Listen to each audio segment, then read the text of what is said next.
Orioles on Masson, and it's a day game from Oriole Park in Camden Yards. The Tampa Bay Rays have a chance to sweep this three-game set, and the Orioles face the ignominy of losing all 6 games in their first homestand. Hi, everybody. I'm Gary Thor, and those words you saw from Dave Tremblay came today. He was talking about the mistakes the Orioles are making. You got a fed-up manager right now who's not very happy with the way the players are going, and went to the point of saying, go ask them. We're going to talk about that as we go along in the ball game today. The mistakes were made, the little things that turned out to be big things. In the ball game last night, PA a single, leading off 7th inning. What's he doing? Tremblay said that's just a bad play. He ended up out. Tejada followed with a double, but it wouldn't do any good in the inning. Balls that just aren't quite being caught. Under Wiggy's glove at second base. And this one, a pick at first place that ended up not being made. The result, an RBI for him, and an RBI, another one that would come after. Those don't even show up. There are no errors involved. It's just plays that aren't being made. Exactly. And it's the little things that really lead to big things, big innings, as happened last night, the big 5-run inning. But again, it's the base running mistakes. It's the plays that aren't being made. In Atkins' defense, he's new to the position, but a very makeable play. And these things don't show up in the box score, end up as earned runs. It ends up as a lot of runs on the scoreboard. The Orioles don't have a closer, Michael Gonzalez. What's the problem there? Another thing the manager's not very happy about. When we come back, we'll talk about that and what happened last night. Baseball coming up.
Brought to you by Southwest Airlines.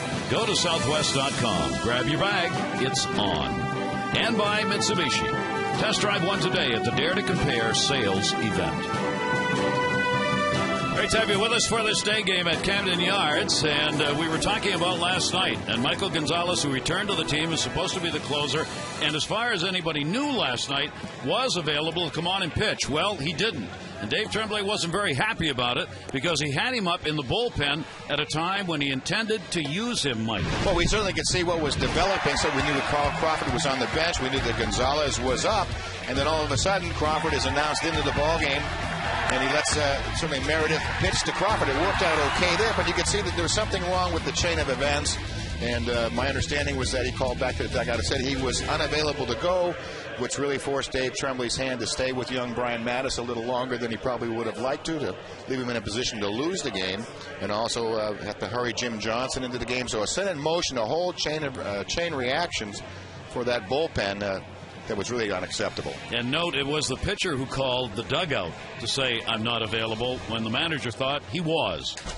Let's take a look at how we go here today, and it is a sunny, beautiful day here at Camden Yards after a cold night last night, 60 degrees. Visit trainsearch.com to locate an independent train dealer near you. It's hard to stop a train. And we are underway with a pitch to Sean Rodriguez that will miss for a ball. Rodriguez a 1 for 4 so far in the series. Tampa Bay now leading the Orioles 4-1 in the 5 games that they have played. 24-year-old Brad Bergeson on the mound for the O's on the 2-0 delivery, and that is in there for a strike. Let's take a look at the scouting report. It's a sink or swim. Brad Bergeson, outstanding sinker, 17 of 19 starts. He had a home run or fewer allowed.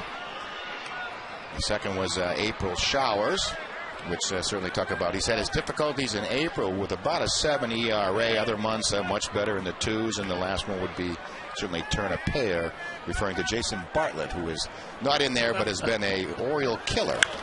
That one in the air to center field. Jones will move under it and put it away. Rodriguez is retired. Let's take a look at the rest of the starting lineup brought to you by Southwest Airlines. For Tampa Bay, Rodriguez, Crawford, and Zobrist, Longoria, Pena, Upton, Burrow, Brignac, and Navarro. Pena, 4th extra inning home run since 08 last night, the most in Major League Baseball over that time span. And it would be the game winner, 3 RBI homer. Here's Kyle Crawford, 4 for 5 in the series. He did not start in the ball game last night, came on and ended up in a pinch hitting role, off to a very fine start on the season. And that pitch is in there for a strike. Ferguson trying to get through this first inning. He had a 30-pitch first inning against Toronto in his opening start this year. That's fouled off at the plate.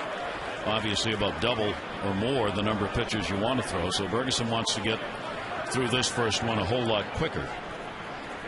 First innings in his major league starts, he has given up 6 runs. Opponents hitting only .213 in that first inning against him. And he's done pretty well in that regard. 0-2 delivery. Crawford reaching, and it stays 0-2. Bergeson trying to go by him up in the strike zone once he got ahead to try to get Crawford to expand. Top part of this lineup has been outstanding. Pops that one up in the air. High sky, not many clouds. Nobody sees it. Miggy not going to get it. And another play not made. That's just what we were talking about in the opening of the show. That doesn't go down anywhere for what it should be. It's a base hit.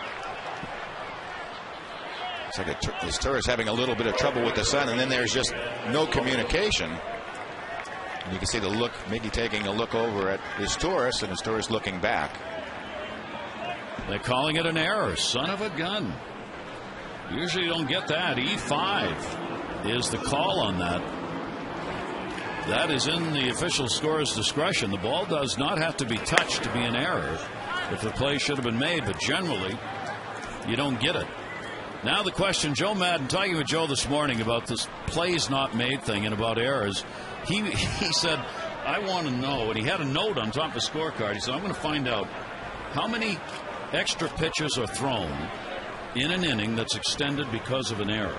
He said, I'm going to get somebody to answer that for me, because he said, I know it's a lot. And he was referring to his own ball club last night, where an error was committed that extended an inning, forcing Neiman to throw 10 more pitches. And he said, if Neiman hadn't thrown that, I would have used him in the 8th inning, and I would have been set in the bullpen, would not have had to go to the middle guys who I didn't want to go to last night, would have changed the whole complexion of the game. All caused by an error that extended an inning, right, and required the starter to throw 10 more pitches. Yeah, now you used to go by, what that play would have been made, it's 1 out. Now it's, it should be 2 outs, and you really can. I think that is something you can really, we could even keep track of. Yep. After an error, how many pitches have been thrown.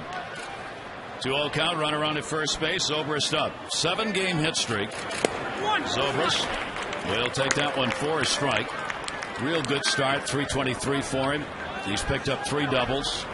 No home runs and a couple of RBIs on the season for Zobrist, with a 3 for 8 in the first 2 games of this series. Crawford with great speed over there at first base. That one in the air to the gap in left center field, and it will be hauled in. Reinhold, a sinking line drive.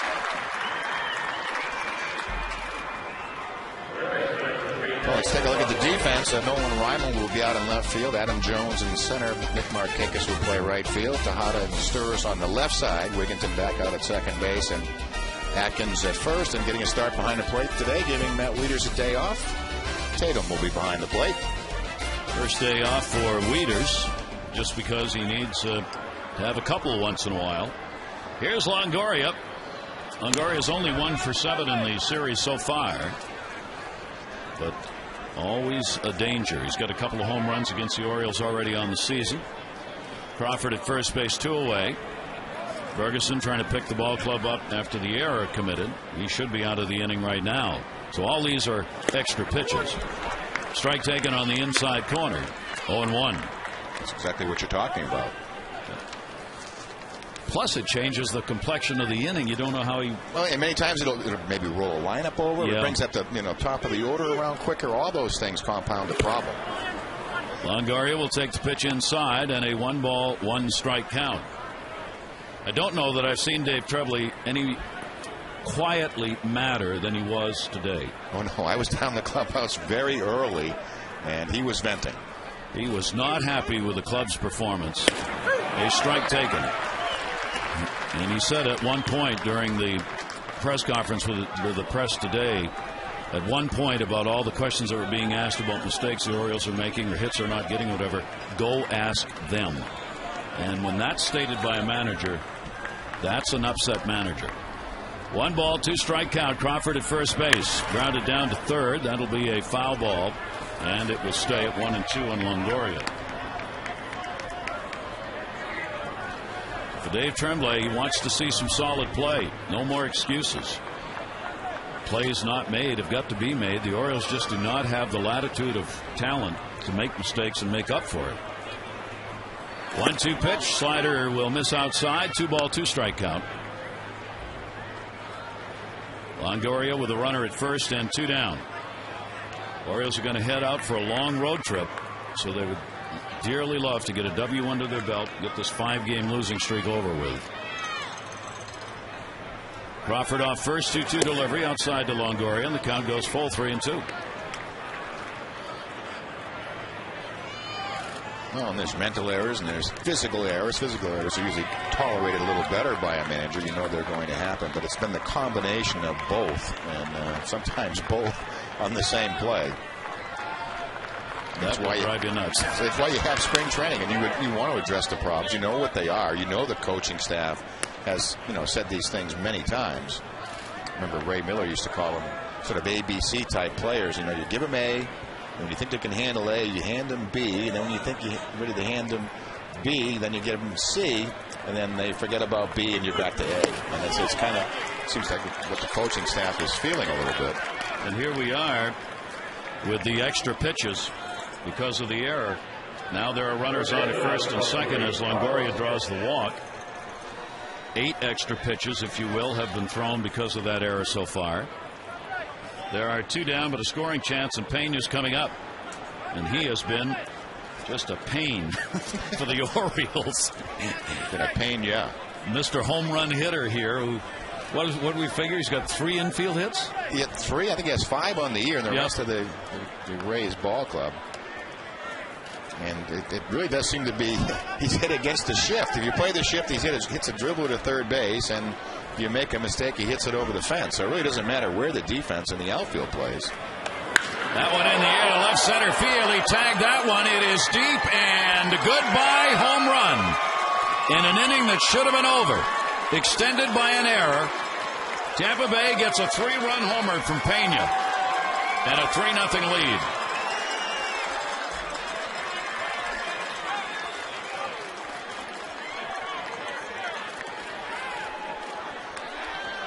Take a look at this pitch from Brad Ferguson.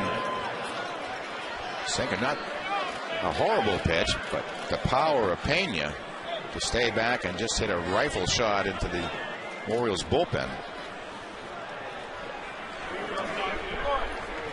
So there's the result of the error in extending an inning. It is the second home run surrendered by Ferguson, and Pena continues to do great damage to the Orioles. It's a second home run, RBIs 5 and 6 on the year against the O's. Oh, he's homered in his last 2 at bats for 6 RBIs. Yep. Well, Ferguson unable to get out of this first inning. Trouble as he had in his first start. 0-2 delivery is going to be fouled away as Upton fights it off. He's 3 for 8 in this 2-game set.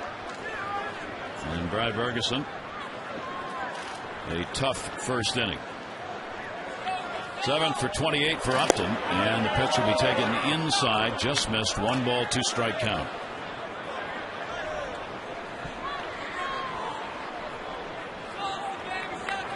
One-two looped into the seats. Nothing left on that bat as Upton throws it away, and look at that.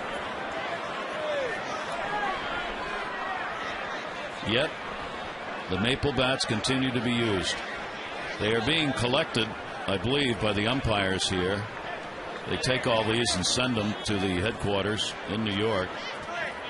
They've done that for the last 2 years, right, analyzing the maple bats.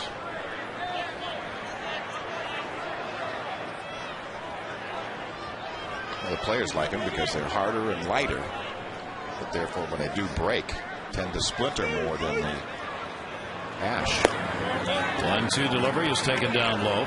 2 ball, 2 strike count on Upton.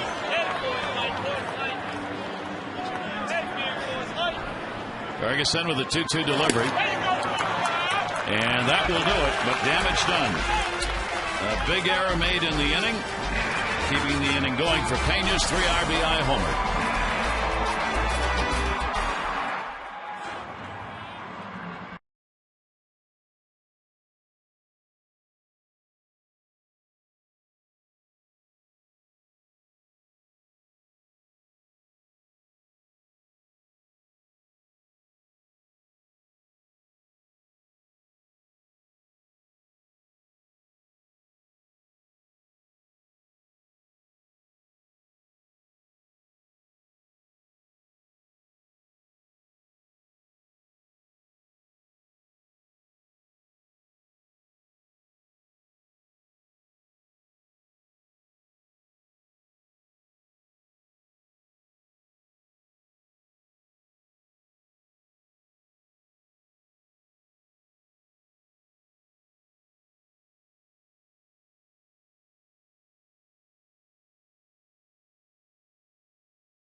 Let's take a look at the starting lineup for the Orioles, brought to you by Southwest Airlines. It'll be Jones, Wigginton, and Markakis, Tejada, Reimold, and Scott, Atkins, Tatum, and his tourists. Ty Wigginton forcing his way into that lineup. 3 for 6 in the series. 2-homer ball game last night, 3 RBIs. Well, let's take a look at the scouting report for young David Price, and it certainly is an advantage to be left-handed against the Orioles have had their problems. He is 2-0 lifetime, and the Orioles in their last few games are 24 and 38 when left-handers start, and 0-1 this year. Now, the Price of Fame, interesting journey for David Price. He goes from the World Series back to the minor leagues and then back into the big leagues as a starter. Interesting journey, and the final would be your number one pick in the 07 draft, same draft that you took Matt Wieters in.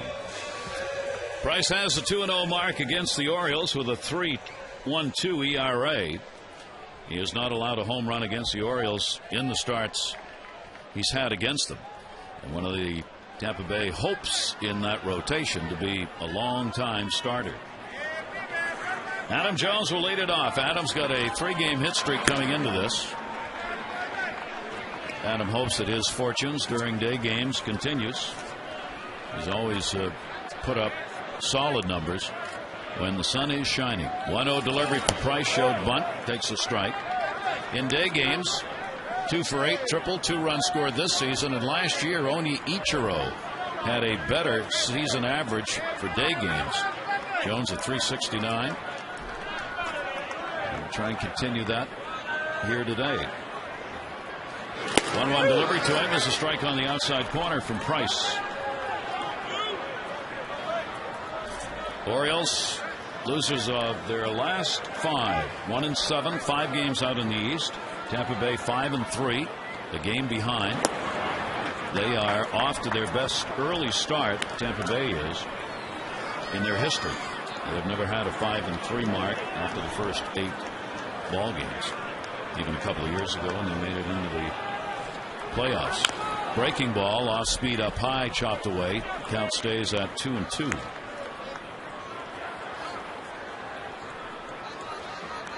It just seems as though if it can happen to the Orioles on the negative side, it will.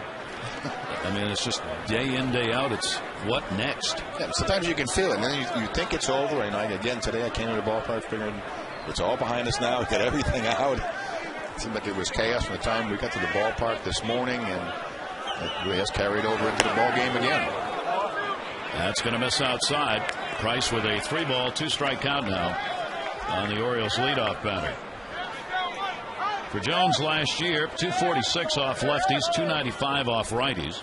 That's a number he wants, obviously, to improve on against left-handers. 3-2 count. And he draws a leadoff walk. The Orioles will take that one. And let's check in with Amber. Well, Gary, you talked about all the chaos around this team. Another story. We suspected Michael Gonzalez might go on the disabled list. Well, now the Orioles have confirmed that. He goes on the disabled list retroactive to April 10th with a strained left shoulder. No word yet on who will take his roster spot. In the meantime, we do know pitchers like Cam Micolayo, Alberto Castillo are down in AAA. Andy McPhail says they expect to make that announcement after the game. Gary? All right, Amber. So the Orioles are short again in the bullpen. Short a pitcher because no one is here to take his place today. And that is a strike taken. Ty Wigginton batting second. And it really does put emphasis on Ferguson going deep into this game because the Orioles, everybody pitched in the ball game last night or the night before. Jones on at first base. Wigginton will take it on the outside corner.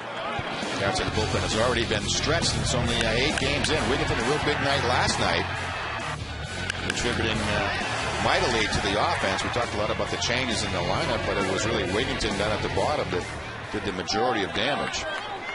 His 10th multi-homer ball game in his career. He had a great comment. Amber was talking with him last night after the ball game about his obligation to put pressure on the manager, lineup decisions to stay in a positive way. That's my job. I'm supposed to make it hard for a manager to keep me out of the line. Of course. And he's doing that. Runner at first, 2-strike count. Breaking ball. He waited on as best he could and then just fouled it off. It's the kind of swing that gets some laps in the dugout usually. They call it the emergency swing. Wiggy started, stopped, and then started again. We saw Matt Wieters have one of those last night, but shows you how good some of these major league hitters are. They can adjust that swing. And the good ones actually foul it off and don't hit a dribble or fail. I mean, Eddie Murray had an uncanny knack of fouling off the real tough pitches and not having them, be a routine ground ball to second base to keep the bat alive. Count goes to a ball and 2 strikes on Wigginton with a runner at first base. Jones. Markakis waiting on deck. 24-year-old left-hander David Price. His delivery just missed inside and believe it not between 2. Price had a great start opening up against the Yankees in game 1. 3 runs, 7 hits, 7 2/3. He got the victory in that ball game. He was outstanding. He has had much better luck at home than he's had on the road. We'll see whether that continues or not. That one down the right side, and it'll be hauled in by Zobrist. Wigginton retired. Let's take a look at the Rays defense. Carl Crawford will be back out in left field starting. Upton in center, Zobrist in right. Longoria, Brignac, Rodriguez, and Pena in the infield, and Deano Rivera behind the plate. A lot of versatility in that defense. Joe Madden pretty flexible, move the players around. You can see it how effective it was last night. It's Brignac in at shortstop, playing in the ball game today. Here is Nick Markakis. Jones still at first base. Markakis has had a 2 for 8. Nick 5 for 26, just 192 on the year. Yeah, his first multiple hit game last night. Yep. Perhaps most amazing, still trying to find an RBI here in game number 9. Price with a look over, and the sweeper's going to miss away. Talking about home and road for Price, he was 8-3 last year at home, 2.93 ERA, and on the road 2-4, and his EA was 6.24. So distinctly different. Night and day difference. Like pitching at the Trop, at least the results are better there. 1-1 delivery to it. It'll be fouled away, holding that runner at first base. Left-handers 236 off him, right-handers 242 last year. And he's the type of pitcher that you can be patient against. Price, if he had enough innings to qualify, averaged close to 18 pitches per inning last year. Would have been the highest in the American League. Again, if he had enough innings to qualify, and he's at, this will be his 18th pitch right here to Markakis. Kind of interesting in the something's got to give category. You have those numbers on Price, Mike, and then you have the Orioles, who are seeing the second fewest pitchers per plate appearance in the major league. Second fewest. Only Markakis has been working counts deep. And the skipper said today, when asked about that, he said, I think they're just over anxious. Everybody's trying to go up there and get the hits early on in their at bats, especially early in the ball games, Dave Tremblay said. And I think that's why that number stands out right now. 1-2 delivery to Markakis. Swung on and missed. A fastball from Price. 2 down. 94-mile-an-hour fastball on the 1-2 pitch. Able to run it by Nick.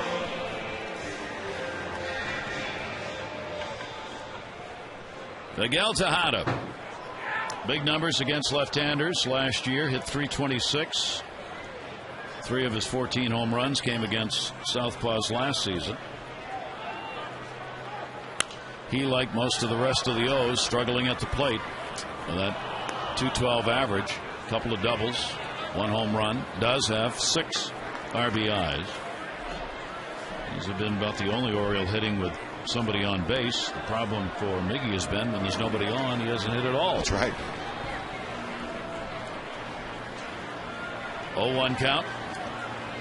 Wieters, of course, batted cleanup last night. If you take a look at the Orioles' history, here are the primary number 4 hitters over the last 10 years. Aubrey Huff for the last couple. Tejada, 3 years in a row, the primary cleanup batter. Raffy was in there. Jeff Conine, Bautista, Conine, and Albert Bell. Cleanup batters for the Orioles over the last 10 seasons. Down the line and right, that will be curving foul. Wieters got his first chance in that cleanup spot in last night's game. And I think he will get probably many more opportunities along the way. The real power home run hitting guy in the middle of the lineup is still missing right now for the Orioles.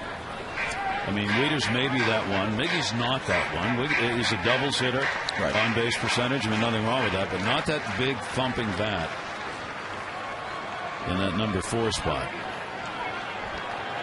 1 ball, 2 strike count. Jones at first base. Chased one away. Foul tipped into the mitt, and that's that. So again, the Orioles get a leadoff man on, but cannot move him around. And after 1, it is 3-0 Rays.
A double and get your second room of flooring free.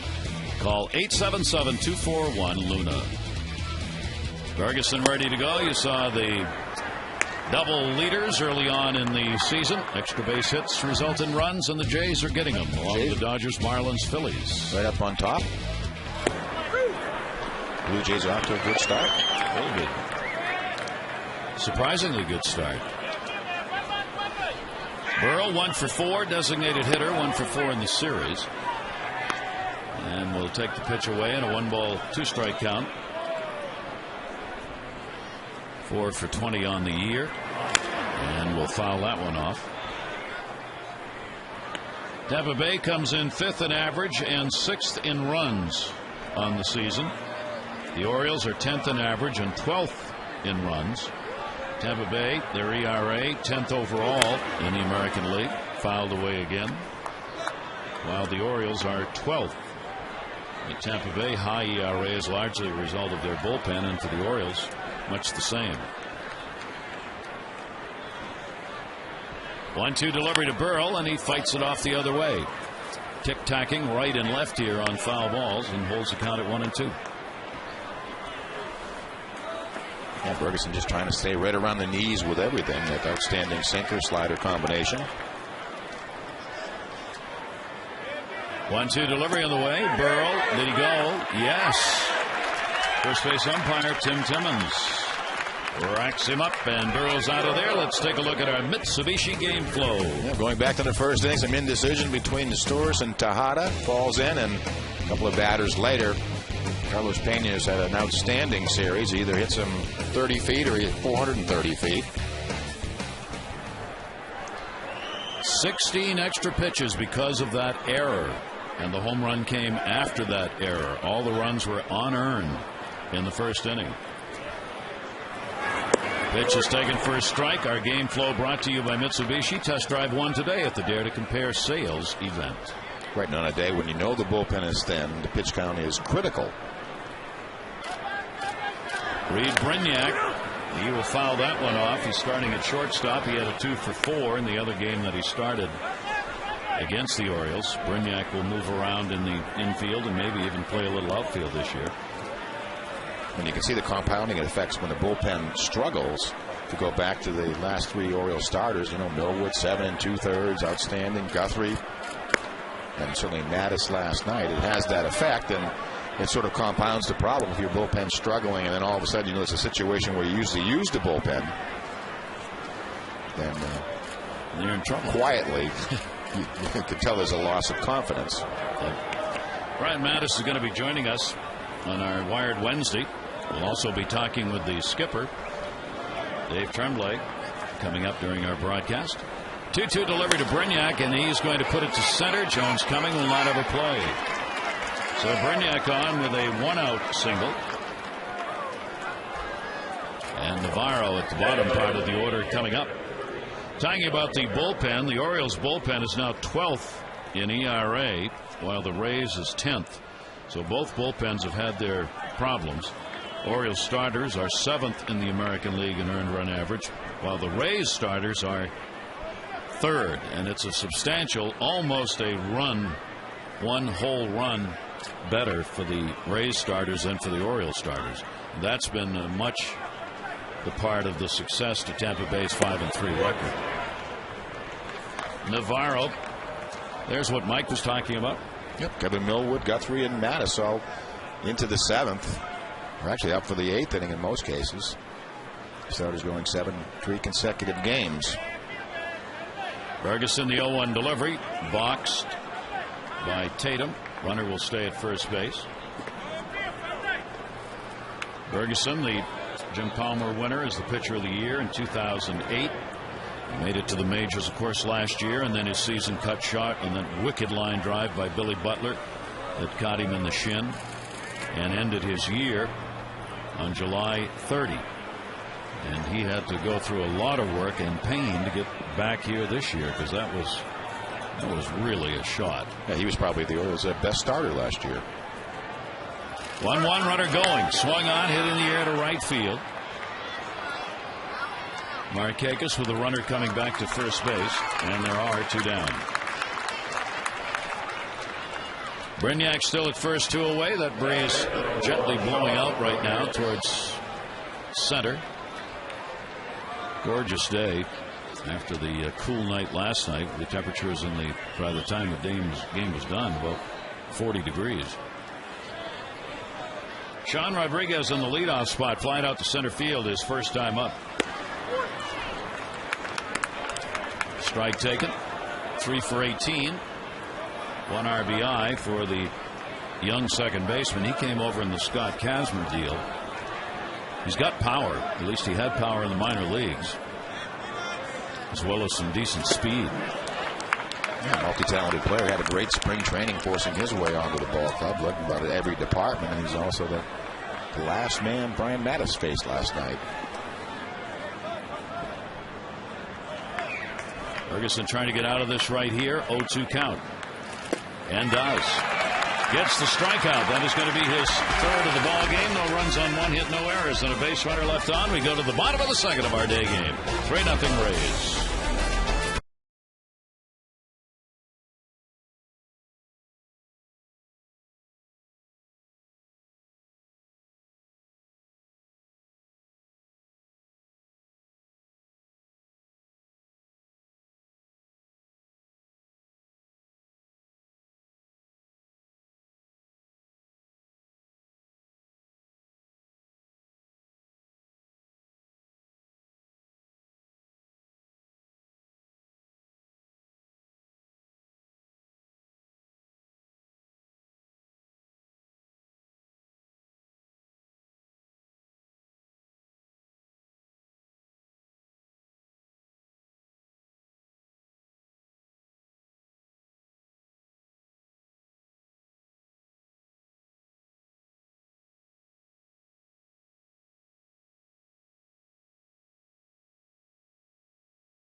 Delivers a lush lawn from the roots up. Hurry in to get your free Scott's MLB fan guide exclusively at Lowe's. And our Lowe's home field advantage, Mike. Let's take a look at Brad Ferguson. Dramatic difference, home and road. 7-1 record here at Camden Yards, on the road 0-4. Almost a 2-run ERA difference between home and away, and strikeouts dramatically difference, 47-20. So it just seems like that white uniform does something good for you at home when you're pitching at home, and that gray uniform, we're going to have to switch that up. We switched up the... Tried that last night. We did try it last night. And the pitch is taken for a strike. This is going to be Reimold, Scott, and Atkins in the inning. Nolan Reimold's an 0 for 4 in this series. Down to third base, Evan Longoria. 2 pitches and an out. Time's running out for your chance to receive an exclusive Brooks Robertson figurine, part of the Orioles partial season plan holder. For as low as $154, you can be one. You get a lot of benefits, including that great figurine keepsake. Don't miss the opportunity. For details, 888-848-BIRD, or go to Orioles.com. 1 down, second inning. Luke Scott DHing in this ball game. Luke with a 3-game hit streak, and coming up with a big pinch hit home run. First pinch hit home run for him came in the ball game in the 8th inning. Yeah, a tough left-hander, down and in fastball right in the zone for Luke Scott. But the Orioles back even. Got him some optimism for a while. It's a big comeback for the moment. Hit 260s off lefty last year, 257 righties. If he can hit a home run here against this left-hander David Price, he will join the exclusive circle right now dominated by Chase Utley. Right. The only one in it. Utley's the only left-handed hitter to have a home run off David Price. He gave up 16 to right-handers last year, 1 to left-handers.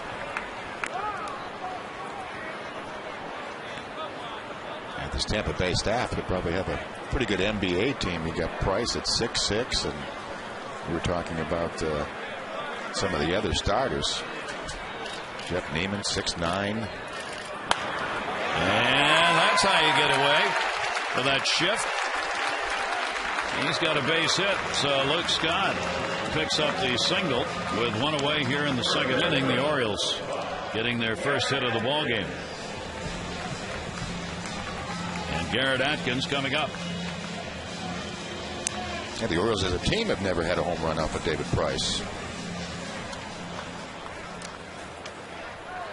Atkins has had an 0 for 8 in this series. The very start of the season, first 8 ball games have been a little streaky for Garrett.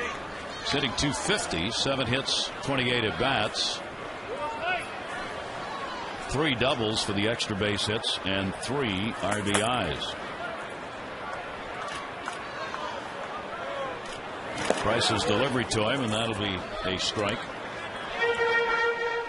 Orioles down here 3-0, 3 unearned runs up on the board.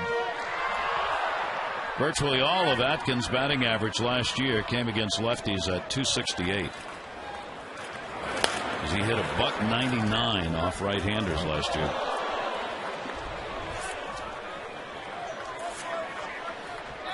You know, he's put a lot of time in it, breaking his swing down with Terry Crowley. 1 ball, 2 strike count. Very respectable, right around the .290 mark, major league career average, but last year way off by 100 points. Fouls that one away. And a 1 ball, 2 strike count on Atkins. Orioles trying to get their first win at home in the year, having lost all 5 in this homestand so far. And the Orioles will take off for that road trip after the game today, heading out west to Oakland. Misses Oakland, Seattle, and the Red Sox. Long road trip. We will join you for the ball game tomorrow night. It'll be David Hernandez against Ben Sheets to open up a 4-game series against the A's. 2-2 delivery. That's going to be in the seats.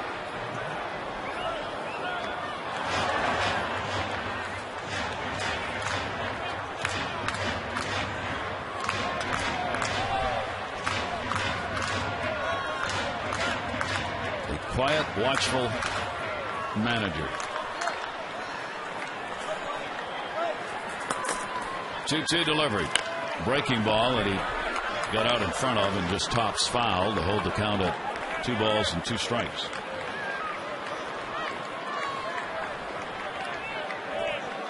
Of the 7 losses the Orioles have had, they've had a lead in 6 of those ball games at some point. That's what's really hurt. The inability to maintain a lead against clubs. The bullpen being largely responsible for that. Swung on and missed. Wow, Price with a nasty pitch. He certainly has quality stuff. Power arm. He's been 93, 94. 2-2 pitches, a sweeping breaking ball. Gets on top and really pulls it down. Craig Tatum is doing the catching. Last season with the Cincinnati Reds. Not a lot of playing time for him. And we'll go after that pitch and pop it up behind second base. Brignac puts it away. No runs, 1 hit, no errors, and 1 left on base. 2 complete at Camden Yards. 3-0 Rays.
Orioles trailing 3-0 in the third inning. As Gary mentioned, Craig Tatum getting a start behind home plate. He told me when he came to this team, he knew it was Matt Wieder's team and that his starts would be few and far between. He made this team, though, because of his defense and his arm, and he told me he tries to stay as sharp as possible by coming in early, getting early work with bench coach Jeff Datz. He says he likes to practice throwing to second, but he said unlike most catchers, he doesn't have the opportunity to learn the pitchers in the game, so he really has to pay attention during bullpen sessions and ask a lot of questions.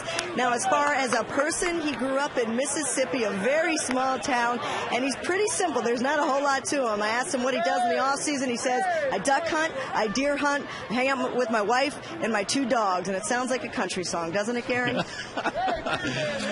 Well, yeah, it does, actually. You get the double wide and the truck and the dog, and that's going to be a fair ball down the line. On his way to second base, Carl Crawford. And he goes in with a double. So Crawford, who reached on an error in the first inning and scored, starts out the third with a real shot into the right field corner. He's had a ton of hits. He had a string in this series of 5 straight hits until last night's pinch hitting event. This one just fair. About a foot down the right field line. Crawford is now 7 for 16 against the Orioles this year. So he's on with the third hit. Zobrist flied out his first time up. Ben Zobrist at 313 on the year. And with the Orioles offense as anemic as it has been, Oriole pitchers know they just cannot afford to surrender many runs in a ball game until that offense gets going. Zobrist, the inside out, will pop it up center field. Runner tagging. Gonna go. The throw to third. Not in time. Good base running. Crawford taking advantage of the speed on that fly ball to center. Moves himself up to third. And only one down. O's return to Camden Yards to host the Yankees. First time April 27, 28, and 29. Good seats still remain for the classic AL East rivalry. They are going fast. We hope you will paint the park orange. For tickets for the Thursday, April 27 game, it start as low as $8. Grab yours in advance and save at 888-848-BIRD or go to Orioles.com. Infield is drawn in. And a strike taken. Longoria drew a walk and scored in the first inning. So another sign of how the Orioles are not scoring. They're going to try and cut this run down. The 0-1 delivery. Silo shot in the infield. Wigginton at second base. And as Torres comes over and puts it away. Now, it's twice you've seen that in the last 2 games by Torres. Wigginton may not be real happy about it, but what Torres is doing, he's a regular infielder and feels as though he's probably better suited to take these balls than Ty Wiggins. Well, he's just really, assuming some responsibility, taking control of the infield. I mean, he's like the center fielder of the infield. And I'm sure after that miscommunication with the ball with Tejada early on, I'm sure it was, you take it if it goes up in the infield and let everybody know, please. Ooh, almost a wild pitch. They're going to walk Pena with first base open here, an intentional pass. Pena delivered the home run, resulting in the 3-0 lead. His 3rd home run overall in the season. And the way he's going against the Orioles, give him the free pass. And he's got the 2 home runs and 7 RBIs against the O's this year. I think it's a wise move. Somebody you don't want to beat you in the lineup. And the other thing is, we talk about pitch count so often. Should those count on the pitch count? You're the former pitcher. I mean, well, I told you what I used to do. If I liked the way the starter was pitching, yes, I would, not count them. Not count them, right?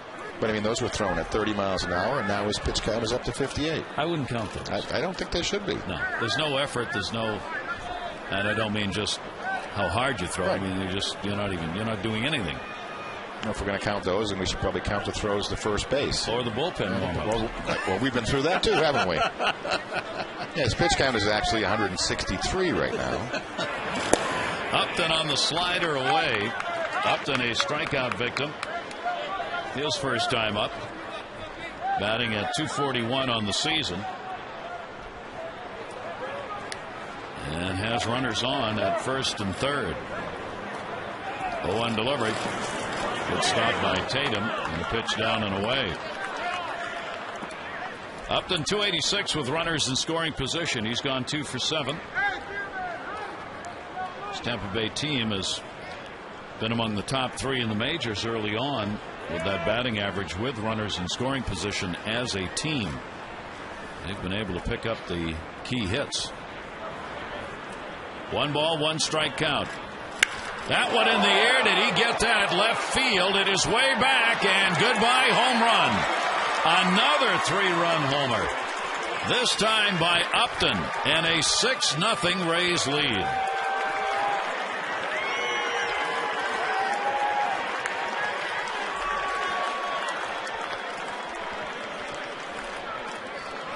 Well, the Rays are showing their power early and often.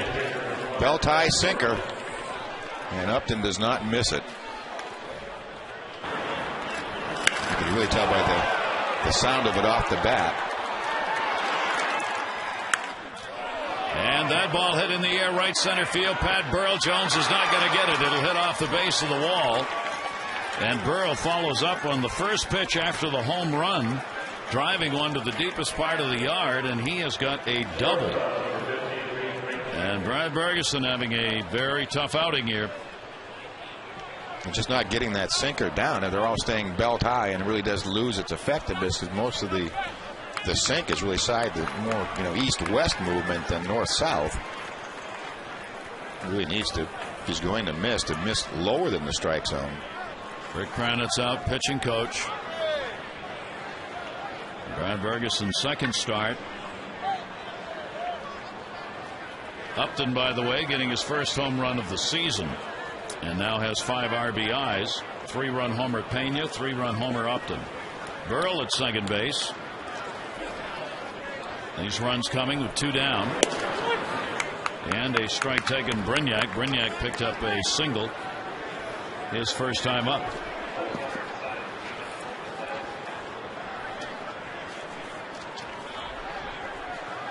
One delivery down to first base. Atkins up with that one, and will go to the bag himself. But the 3 RBI homer by Upton does the damage. It is 6-0 Rays.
Wednesday is brought to you by Verizon, the network with the most 3G coverage.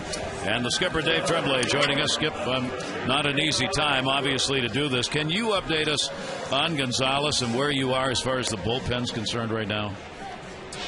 Gonzalez has been put on the disabled list. There'll be a corresponding move naming his replacement, I think, after the game. Last night I tried to get him in the ball game and got him up. I was going to bring him in the ball game, and Alan Dunn, our bullpen coach, called down and said Gonzalez, couldn't go in the game. He was feeling some discomfort in his shoulders. So just before the game, we put him on the DL. Well, how does that really affect in last night's game some of the movement among the relievers? Well, I think what it does, Flanny, is it moves guys up into different slots. I think you'll see Johnson and Ullman more at the the back part of the game in the 9th inning now instead of the 8th. And we got to stay away from a couple guys today. Albert's pitched 3 days in a row. Meredith has pitched an awful lot. So, we're just going to have to continue to get good starting pitching up until this one here with Berge. He's getting off a couple home run balls. Our starting pitching has been good. What do you see in Berge today, Dave? Well, the 2 pitches that were hit out were flat. They didn't have much sink on them. He's got to be a ground ball guy to be effective. He's got to get the sinker down to be effective, and then, get the slider and get guys to expand the strike zone with that. Well, I guess I would have one more question. Is how did you sleep last night? What's sleep? It's overrated. That's way overrated. I look forward to getting some. That's his tourist popping out. In fairness, Dave, I mean, there's really not a whole lot more you can do. The personnel are what they are, and you've juggled a bit here. Is there anything else you can do? Keep plugging away at it. A lot of baseball to play. This game is still relatively early in its stages. We knew we had our work cut out for us. Price has got a real nice arm, a power pitcher.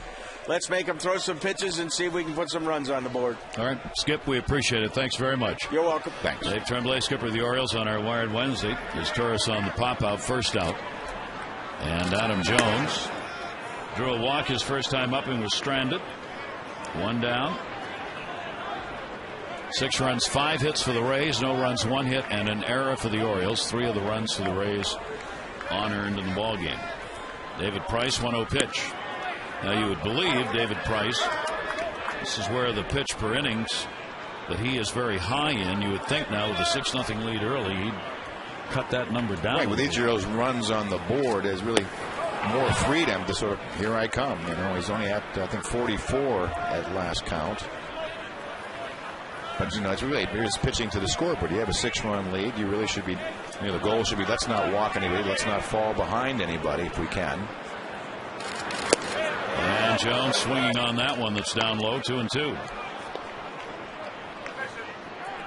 Price, like many of these pitchers for Tampa Bay, somehow have their best record against the American League East, which is pretty amazing. 6-1 was his mark. Still a surprise. East. Garza's mark, incredible against the East in the best competition. 2-2 delivery off the fist to right. Zobrist will settle under that one and put it away. 2 down here in the 3rd inning. Oriole Park, the perfect setting for your next group outing. Gather up family, friends, co-workers, colleagues, and have a great night of baseball. Ticket options, any price range, party facilities, any group, 12 to 1,000.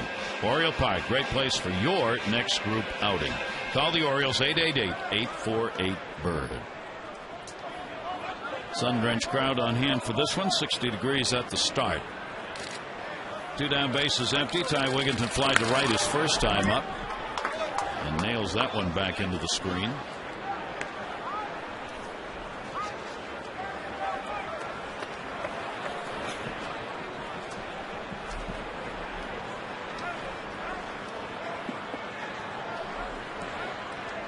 Left-hander with the 0-1 count. And that's going to be a base hit. So Wigginton continues to hit the ball. He's got a 4-game hit streak now. And the Orioles get their 2nd hit of the ball game. Yeah, he really has been their hottest hitter. Moved up to the 2 spot today, I think, because of it. But they've been talking with Terry Crowley today. He said that the ball hit the center field last night in the 8th inning may have been the one he hit the best of any, and he ended up with 2 other home runs. Well, Wigginton is on with 2 away, giving Markakis a chance. Nick, a strikeout victim, his first time up.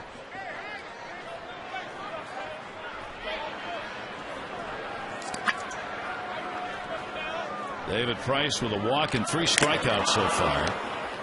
Orioles, coming into this ball game, had the fewest at bats against left-handed pitchers of any team in the majors. They only had 36 against left-handers, hitting 194. So Dave Tremblay's ball club has not seen a lot of the lefties early on this season. Price, the 0-1 delivery, and that is outside. It was really Dana Evelyn and a few other relievers, and that was it. Evelyn pitched extremely well against them. The Orioles lost more games against left-handers last year than any other American League team, and they were 24-37. against left-handed starters. Strike on the outside corner to Markakis and a 1-ball 2-strike count.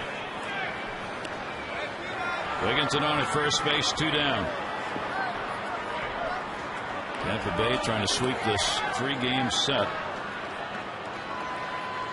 The Orioles will have a mighty mountain to climb here, down 6-0. And inside to Markakis. Count goes to 2-2. By the batter's reactions, Price's fastball, especially when he comes inside, looks like it's pretty quick. Yeah, he jumps. He hides the ball well. Plus, he's 6'6". Wigginton not a big lead at first. Markakis laid on it, 2-2. You see when he goes to his windup, he really puts that throwing arm really right on his left hip, and you never really get a good look at it. And hitters really like to track the ball as long as they can. Orioles trying to get a runner down to second base.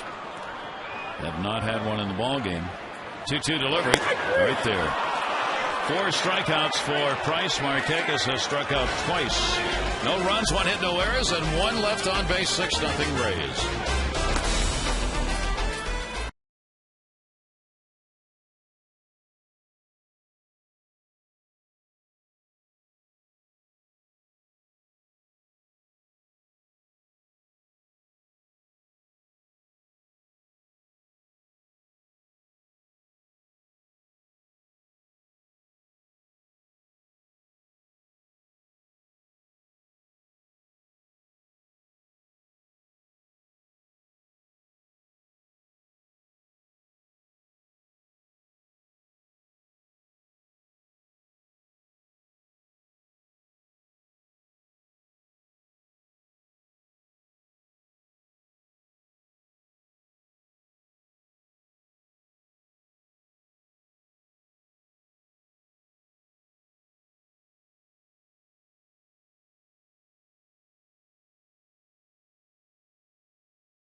Southwest.com. Grab your bag. It's on.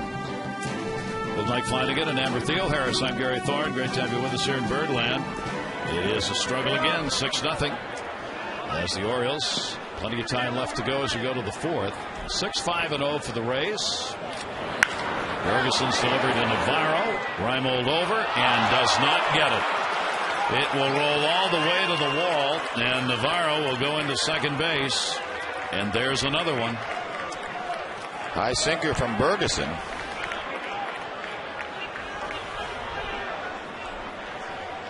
Not sure really what happened. Sometimes in a night game, that's kind of where the light bank would come through, but it looks like he just misses it. Sits off the thumb of his glove. Well, they give him a double, but that should have been caught.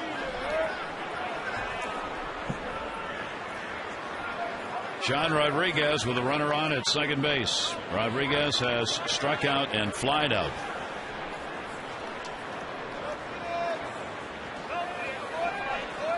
And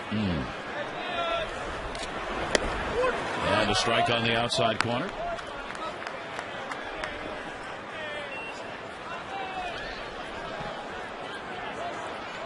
Rodriguez just 3 hits of 19 at bats and hit by a pitch. And Brad Ferguson is struggling. 2 on and nobody out. Let's take a look at our AT&T Mobility trivia question. Who holds the record for the longest hitting streak at Camden Yards? At Camden Yards. At Camden Yards. I'll go with Kel. I was thinking Eric Davis. Eric Davis and Kel. Okay. The answer is coming up. Kyle Crawford and the strike. Who is it? Jeter and Palmeiro. 21 games each. Bartlett right now at 18. Bartlett not playing in the ball game. Sitting on his streak. Not wanting to surrender it. Yes. Crawford has created havoc here. He reached on the big error by Tejada in the first that resulted in a 3-run homer later by Pena. Drew a double leading off the third and scored. Jason Birkin is up in the bullpen for the Orioles. 6 runs, 6 hits so far for Tampa Bay. And a 1-ball, 2-strike count. Birkin threw in the ball game last night, coming on to finish up among the Oriole pitchers. Here's the 1-2 delivery to Crawford. That's going to be inside. And a 2-ball, 2-strike count.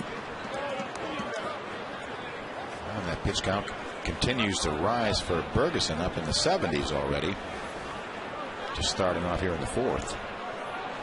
21st major league start. Came in with a 3-1 record in day games. That one hit hard. Markakis going back. Can't get there. It's going to be off the fence. That will score Navarro. It'll be a double. Holding up at third is Rodriguez, and it is a 7-0 game. And Brad Bergeson is not fooling anybody.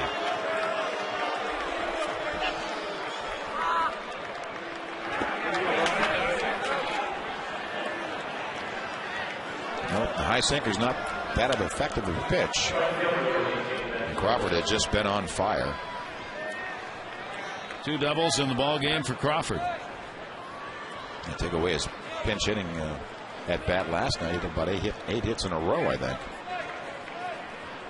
8 RBIs for Crawford on the season. And a 7-0 lead. Nobody out here in the 4th inning, and Zobrist, the middle of the order, and Dave Tremblay coming out.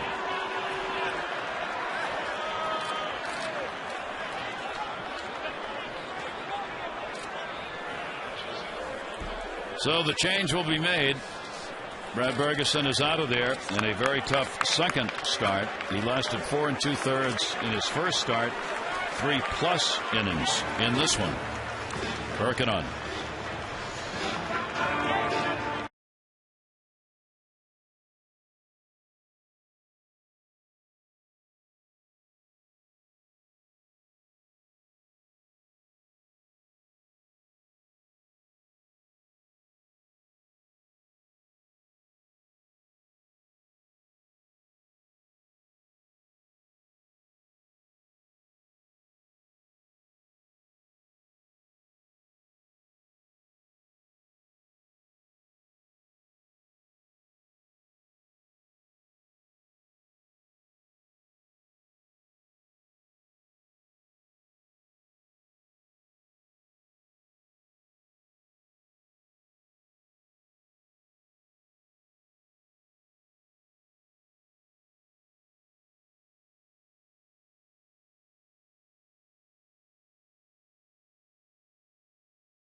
And nobody taking his place.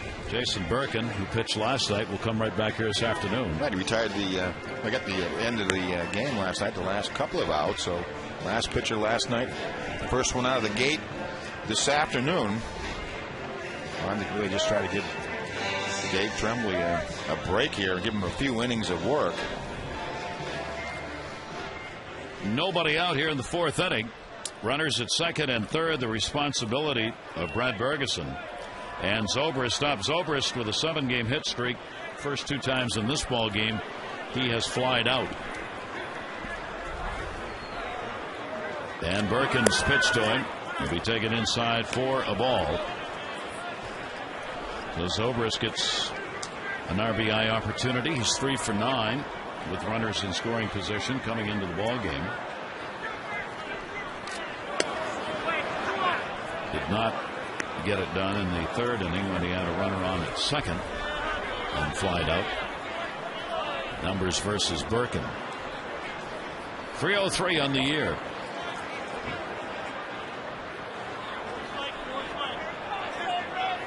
Here's the 2-0 delivered.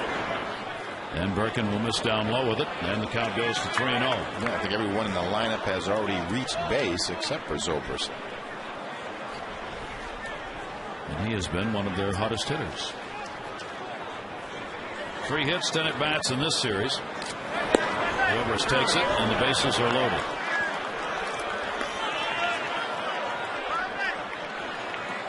So Birkin surrenders a walk to the first batter he faces to load him up for Longoria. Never a good idea. Not a good plan. Evan Longoria has walked and popped out. He's actually had only 1 hit and 8 at bats in this series. Good April hitter, .323 for his career in the month of April.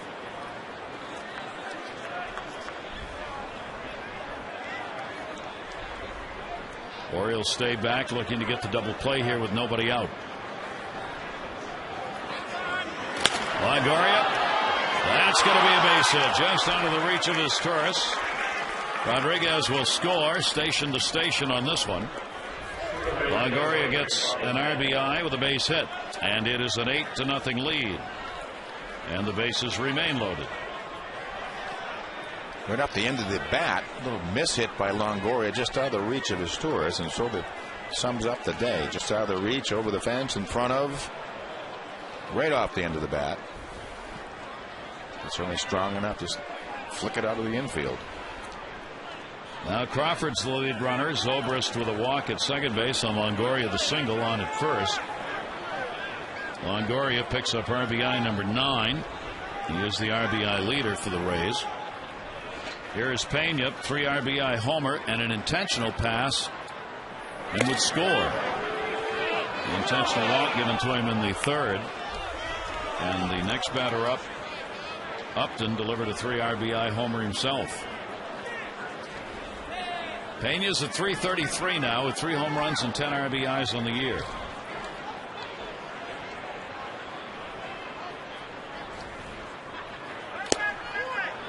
He's now had 5 hits in this series. He's 5 for 10 in this 3-game set. Yeah, he's reached bases last 5 consecutive plate appearances. Infield hit, 3-run homer, 3-run homer, intentional walk. Bases loaded and nobody out. And Pena will ask for the timeout. Pena does not give pitchers a very long time out there on the mound when he's in that set position. He doesn't like to hold that stance, so he'll ask for a lot of timeouts. There goes the bat. 1 ball, 2 strike count on him. He tries to stay very still and quiet in his stance. Well, actually, both hands coming off the bat. Sometimes you just see the top hand come off. Only one about 5 feet behind him. Yeah, thank goodness. Quite the camera shot. Ball and 2 strikes. Shift on. Bases loaded. Pena takes it. And the count goes to 2-2. He had those strange numbers last year that his .227 batting average, 2nd lowest ever by a league home run champion. Dave Kingman, we mentioned the other night, had the only one to have a lower average. And his average was the lowest in modern day baseball for someone with a slugging percentage of .500 or better. 2-2 delivers right there. Birkin, good pitch to get him. Pena called out.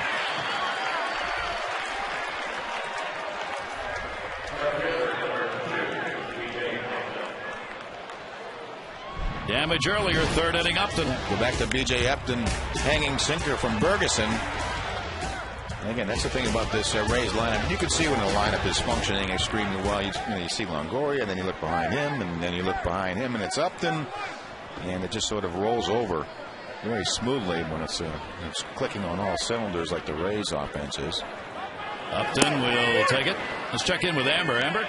Gary, yesterday before the game, B.J. Upton told me that the Orioles are the only team in the AL East because of their young rotation, that he feels like the pitchers should have the advantage these first couple games that they see each other, because he says we really don't know what we're getting with them. When you go up against the Yankees, the Red Sox, you've seen a lot of those same veteran pitchers, and we saw Matusz take advantage of that opportunity yesterday. We talked in the game about how Longoria and Pena on a called strike 3 looked back at Matusz very confused, as if they didn't know what kind of stuff he had. So we saw Ferguson missed that opportunity today to take advantage of these hitters' lack of knowledge. Tomorrow, though, Hernandez, a young pitcher, will have that opportunity, Gary. Inside, a little chin music, backing him off the plate.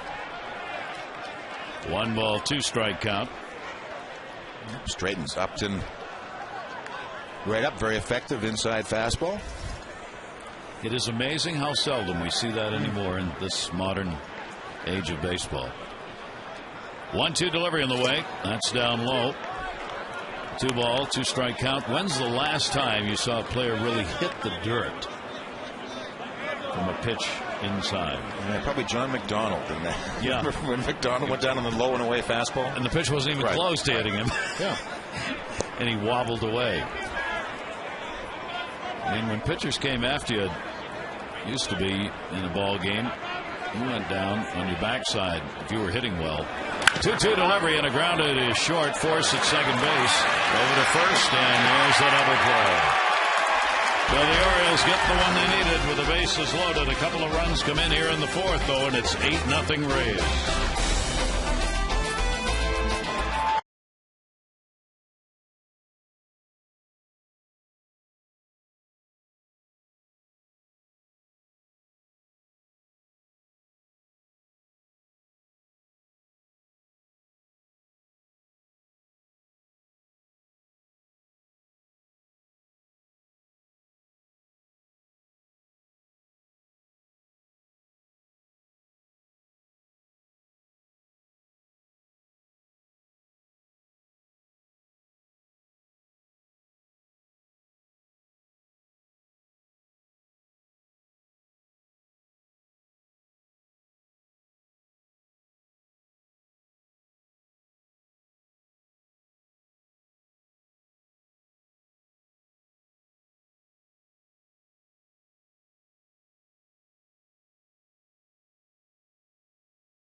...2010 census.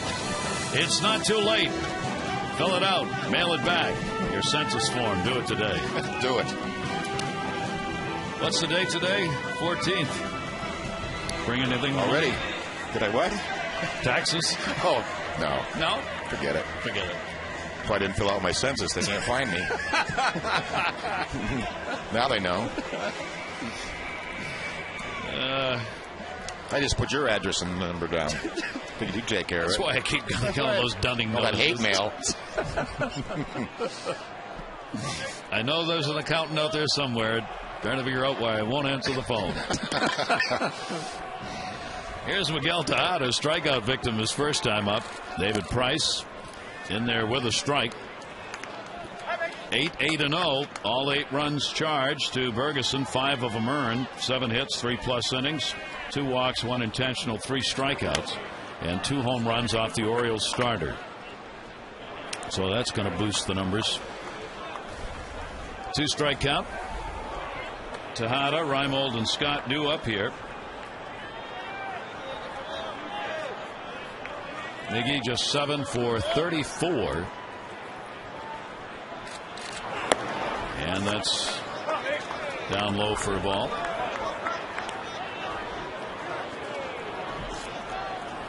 A little too early to take a look at individual and team numbers as far as rankings for the most part, because they change so quickly when somebody has a day-to-day. Down a hole that one to left field. Tejada, that is way back, and goodbye home run. Miguel Tejada with a solo shot, and the Orioles are on the board.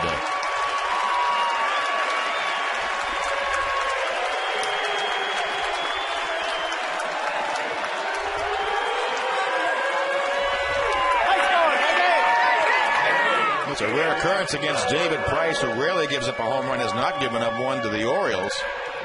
It's like a hanging breaking ball staying up in Tejada's eyes. Perfect swing. Right into the Oriole bullpen. Second home run, 7th RBI for the RBI leader for the Orioles. Comes on the 3rd hit surrendered by Price. Nolan Reimold grounded out his first time up. The Orioles have hit 10 home runs as a team. They have given up 12 so far. Reimold will take it down low for a ball. Number 287 in his career.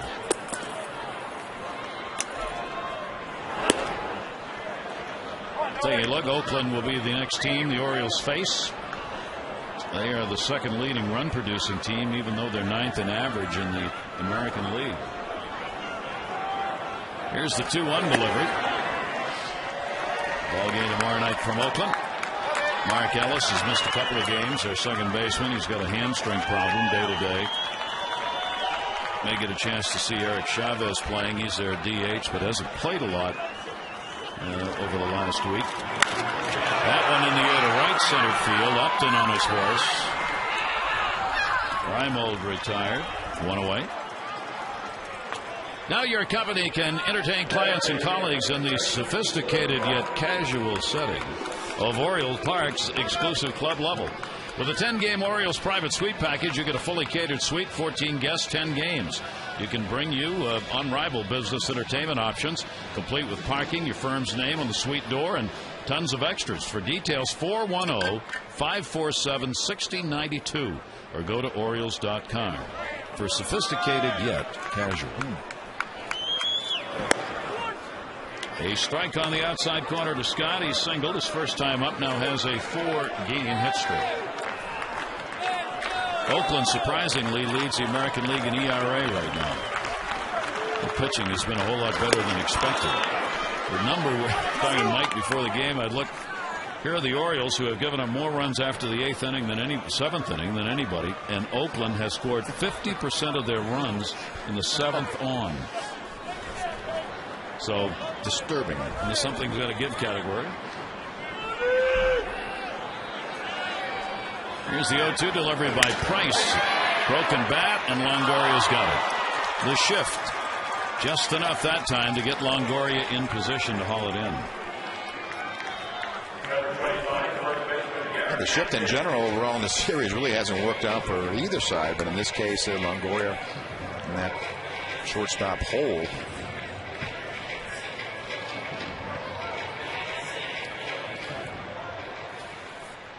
I would think it has to feel a little bit odd, the shift to the defensive players to be in the sort of, for a shortstop to be in the second base side of the infield.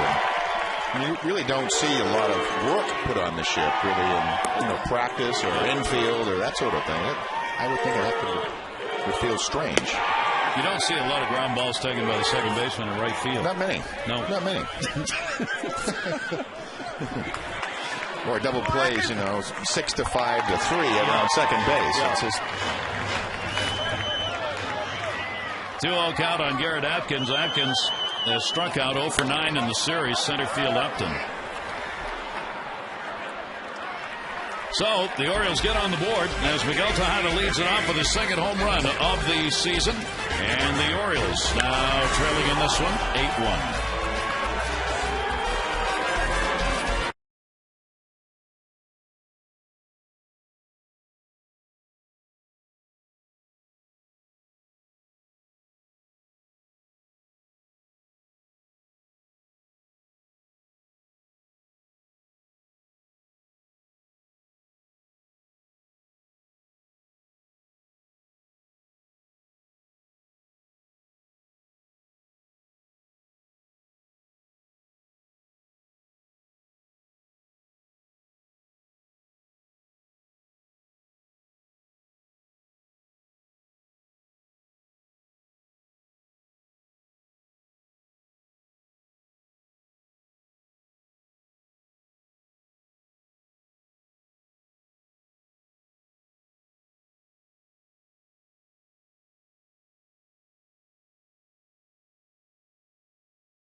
Game highlights, and all the highlights early on are by the Rays. Carlos Pena's been a thorn in the Orioles side, going deep, 3-runner in the first.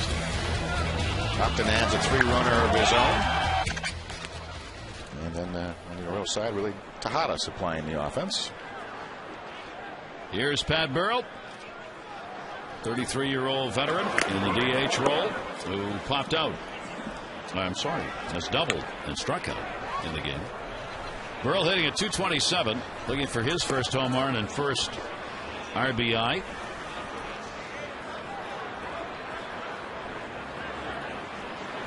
Trying to recover his offense. It wasn't there last year, where he hit .221 with over 400 at bats. .240, .254 major league average. Jason Birkin on in relief, came on to get the side out for Brad Bergeson, who left the ball game ineffective today. And a 2-ball, 2-strike count on Burrell.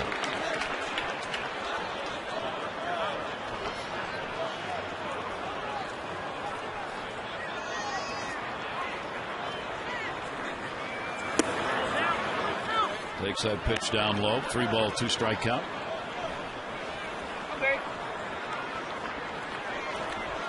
Outfield deep and pretty much straight away on the right-handed power hitter. Swung on and got him. So Birkin gets his second strikeout and one away here. Join us again tomorrow as we will head west as the O's take on the Oakland A's. It'll be David Hernandez against Ben Sheets. Our coverage on Masson at 9:30 with O's Extra, presented by your local Ford dealer, followed by game coverage at 10 on Masson HD. All the access you need right here on Masson. Strike taken. Brignac, 1 for 2. He's picked up a base hit.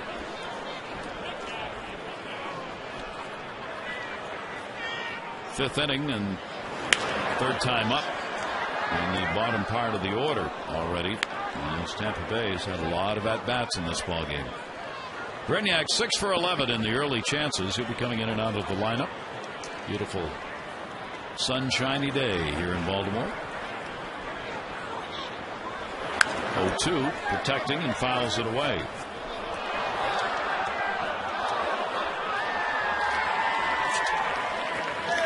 Brignac with a 2-strike count.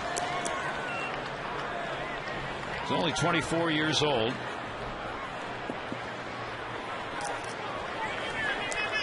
Going to stay here and be in and out of the lineup this season. And so long as he continues to put the bat on the ball, he'll get his at-bats. He has one of those classic left-handed strokes.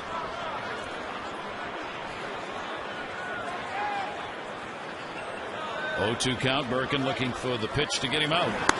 Way up high with it. And a 1-ball, 2-strike count.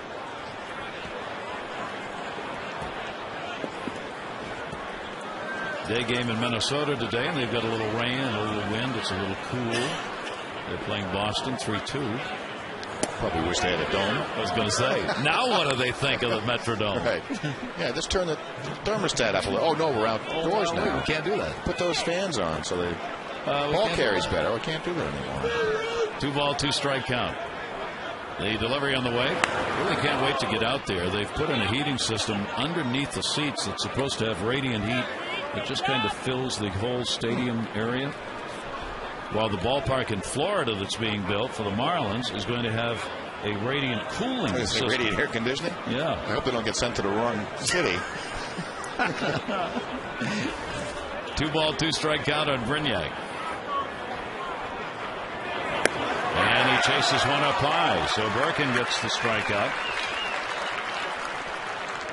Third, 2 in a row. Yeah, the first couple of hitters took away for Birkin to settle in, but has done very well since. Spans the zone. These classic low ball hitters usually have difficulty with the hard one. 2 down, bases are empty. Navarro has doubled and scored and flied out. .250 batting average for the catcher, batting 9th in the lineup.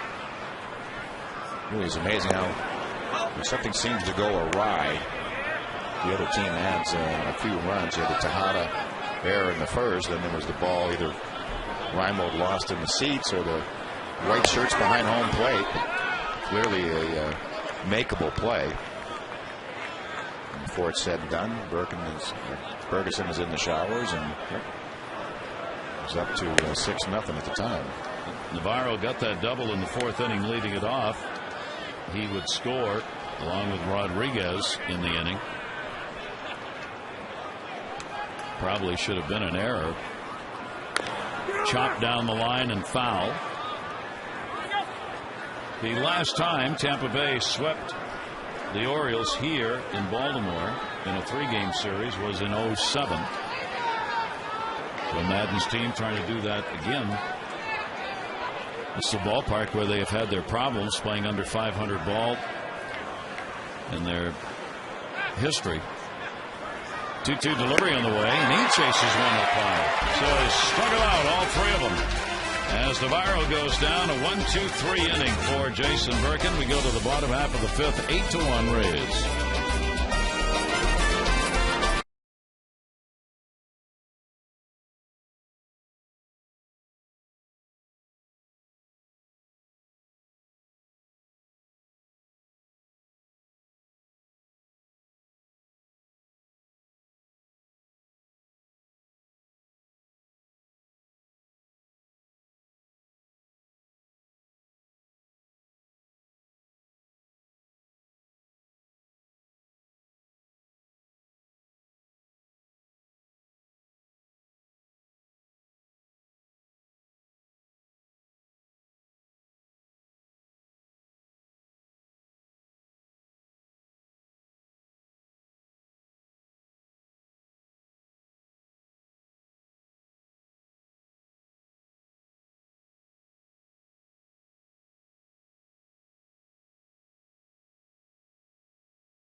It's 1-3-1 for the Orioles. 3 unearned on the board as part of the 8-4 Tampa Bay.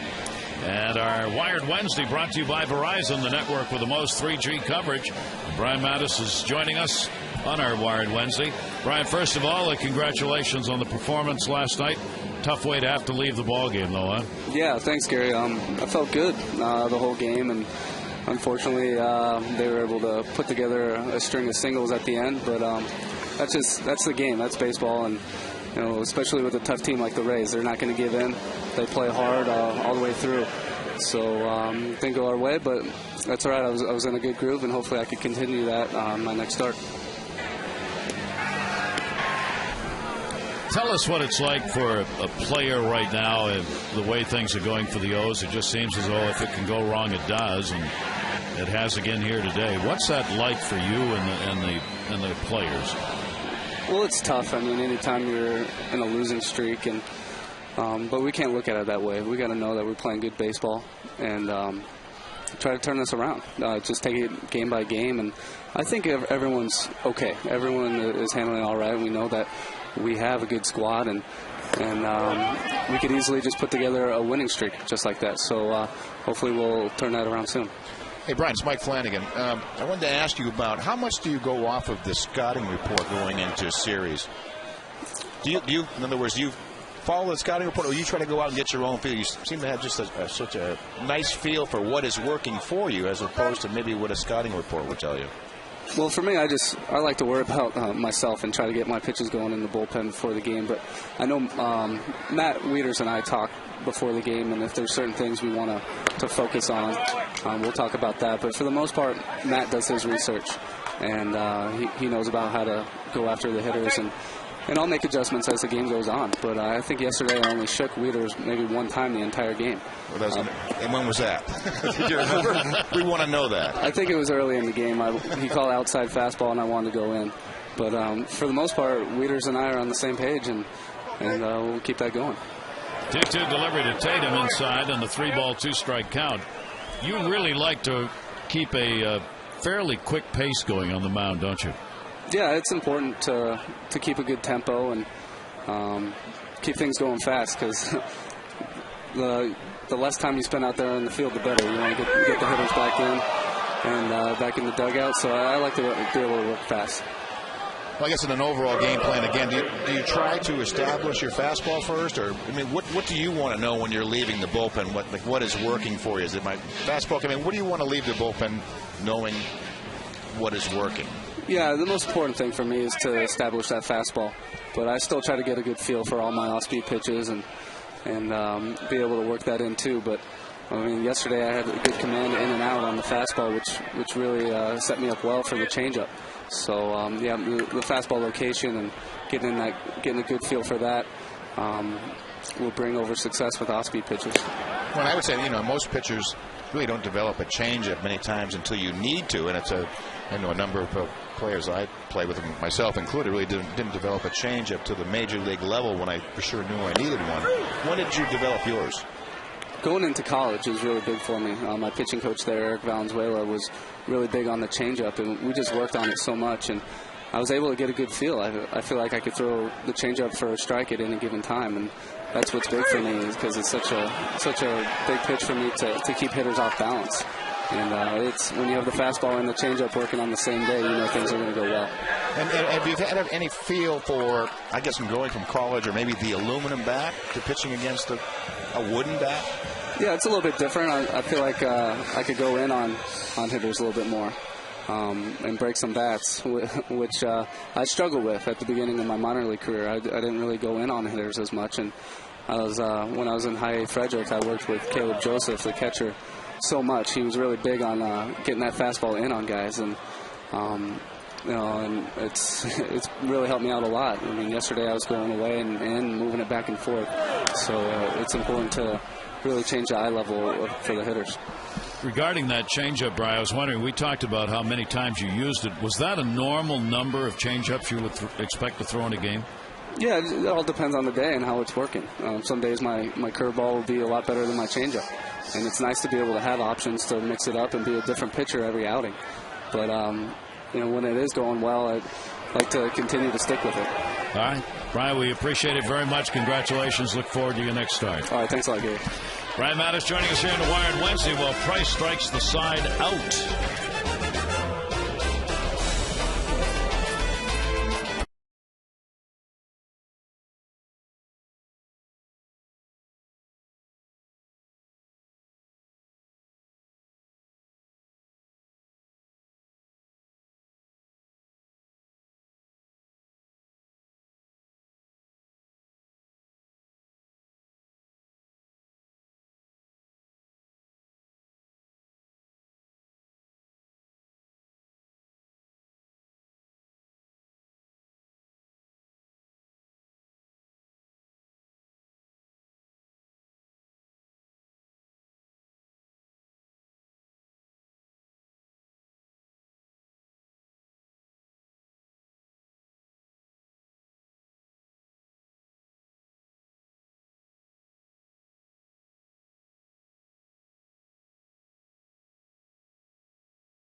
Make sure to pick up the first edition of Orioles Magazine for 2010. It features cover stories on new Orioles pitchers Kevin Millwood and Mike Gonzalez. Also inside, you can read more about the 1970 World Champion Orioles, who will celebrate throughout the 2010 season. This year, the Orioles will also offer a new magazine, especially for younger fans, Orioles Kids Magazine. So pick up a copy of Orioles Magazine or Orioles Kids your next time at the yard. Gary? Amber, thank you. And right now, it is an 8-1 ball game with the Rays on top. Birkin, 4 strikeouts. He struck the side out, and so did Price in each of their last half innings. Birkin working here at the top. Sean Rodriguez hit by a pitch and scored last time up. He's 0 for 2 in the ball game, second baseman. Rodriguez off the fist to left. Reimo coming. He's got that one. That's what you're going to have to do when you do your research. Call in and see when's the last time that both sides struck out the side in the same inning. Or how often does that happen, or has it happened? All those good things, right? Yeah. All those good things. One down. Carl Crawford coming up. I tried to get into some of the Sabermatics, but my eyes started watering. It just couldn't go on. That's a fair ball, and he's out. Crawford tapped that one. Jim Welke, the home plate umpire, made the call, and Crawford on a 4-foot out, 4-inch out.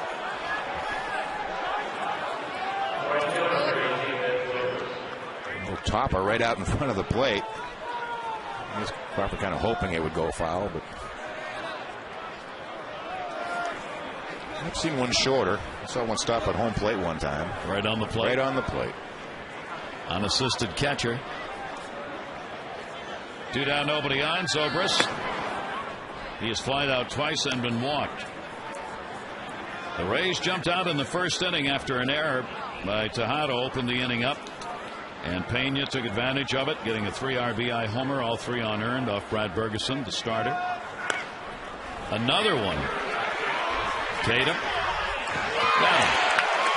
1-2-3 inning. 8-1. Rays on top. Orioles need some offense here as we go to the bottom half of the 6th.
Take a look at our Mitsubishi game flow.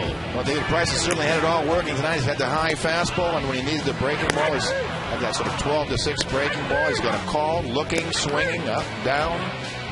Really has moved the ball around very effectively against the Oriole hitters this afternoon. Our Mitsubishi game flow brought to you by Mitsubishi. You can test drive one today at the Dare to Compare sales event. 8-0 for the Rays, 1-3-1 for the Orioles. Tejada's home run in the 4th inning. The only base runner to get to second or beyond. A couple of singles, Wigginton and Scott. And that has been it. 1 walk. Price has 7 strikeouts in the ballgame. Wigginton, Markakis, and Tejada do up here.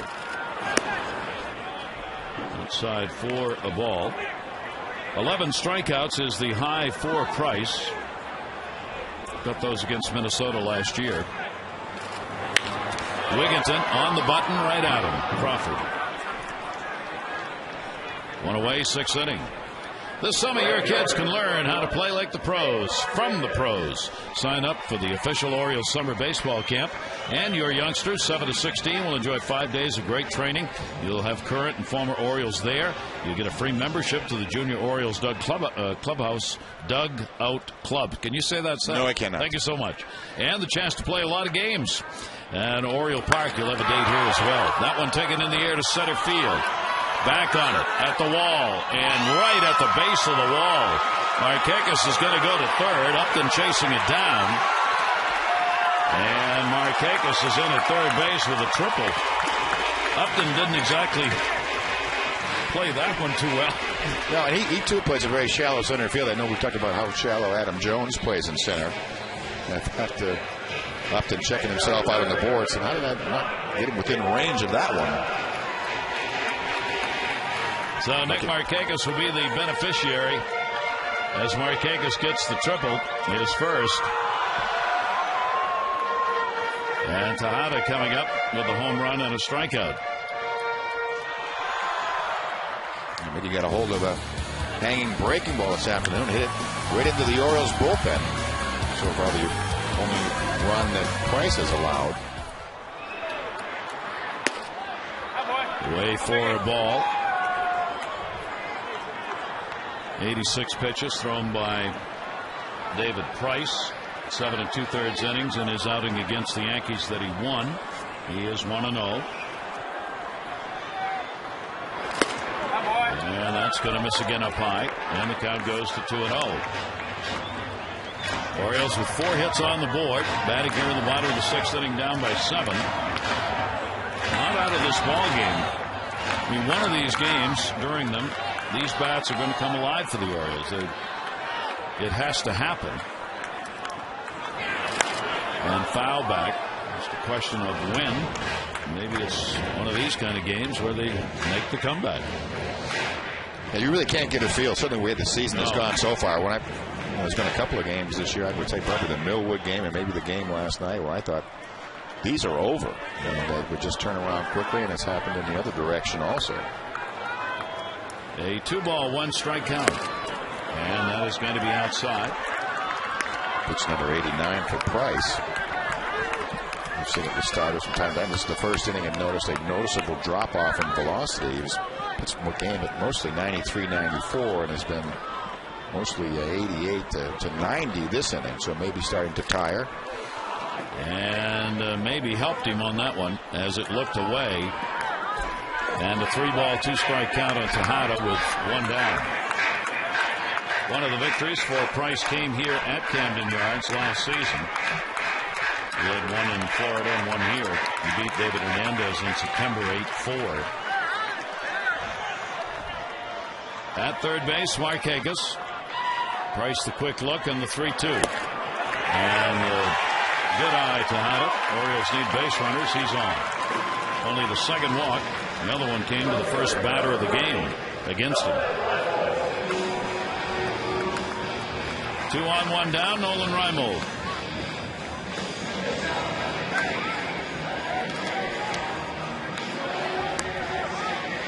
Reimold, after his first hit in the series, he's 0 for 6.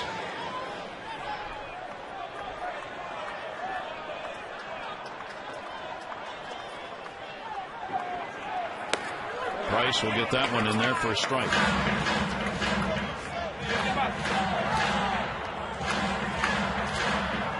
Well, one mistake right here. Be right back in it. Things can change quickly. You gave a lot of breathing room. The breaking ball. Reimold has reached base in the previous 5 starts that he has made this season. Even though he's had only 3 hits and 21 at-bats with a homer and 2 RBIs. He did not get the full spring training that he wanted. Grant Belfour in the bullpen. Reimold with that bad heel. Had to kind of spread out his at-bats in spring training and take it gingerly. 1-1 delivery. Foul tipped into the mitt. 1-2.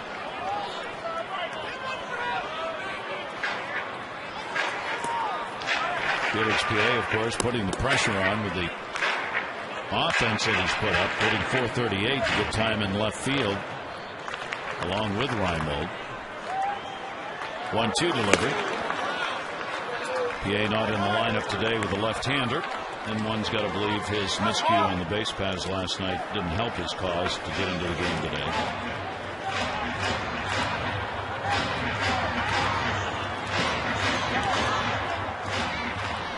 Runners off first and third. 2-ball, 2-strike count. And that's going to go to short. There's 1 and there's 2. No runs, 1 hit, no errors, and a base runner left on at third. Price works his way out of it. 8-1 Rays.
AT&T.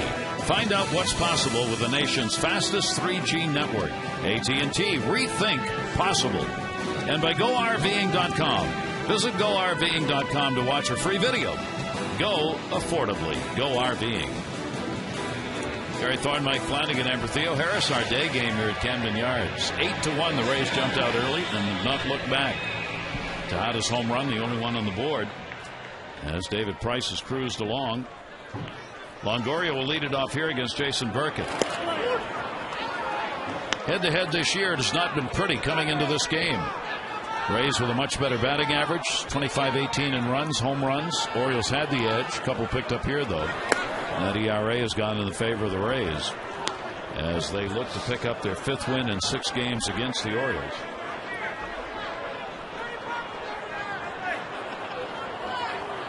One ball, 1 strike delivery. Slider's going to miss to Longoria. He is single, picked up an RBI, walked and scored, and popped out.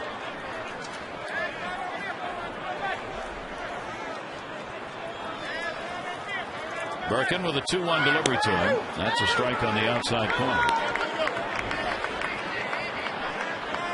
Rays will head up to Boston, continuing their longest road trip of the season. Their first one is the longest. Davis against Beckett, Shields against Buchholz, Garza against Lester, and Neiman against Lackey. It's a 4-game set. Birkin's got 5 strikeouts.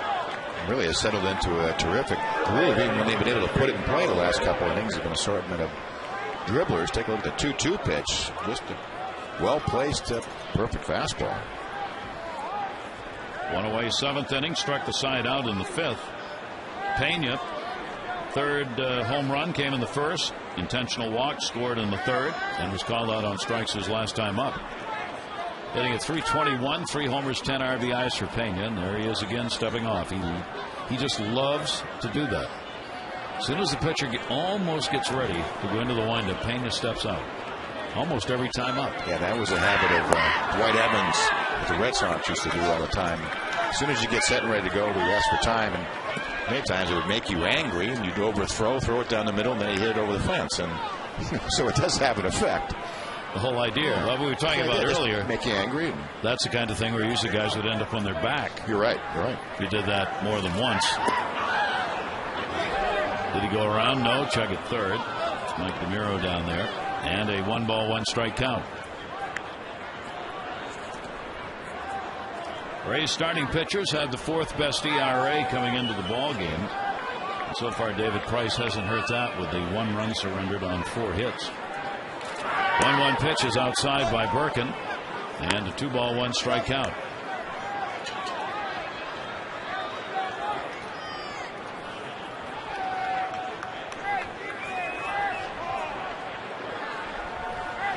Jason Birkin. 2-1 with a shift on here. Grounded down to first base. Right to Atkins. Pena retired. 2 down, 7th inning. Let's take a look at our Ford drive the game. Back in the 3rd inning. Then we saw enough of Pena last night, but right away the 1st inning, so it was the last at that point. Consecutive at bats, consecutive 3-run homers. And our Ford drive of the game, your local Ford dealer invites you to experience Ford like never before. Ford drive one. Fouled away. Upton, home run, 3rd inning. He struck out, hit into a double play. 4 hits, 11 at bats in this series for Upton. Upton and Pena have been outstanding in this season so far against the Orioles. 258 on the year for B.J. Upton.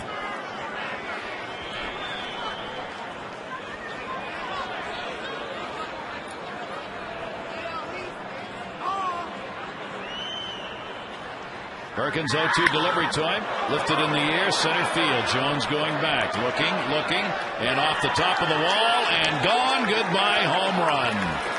Hit the top of the wall and then the front of the bleacher seats.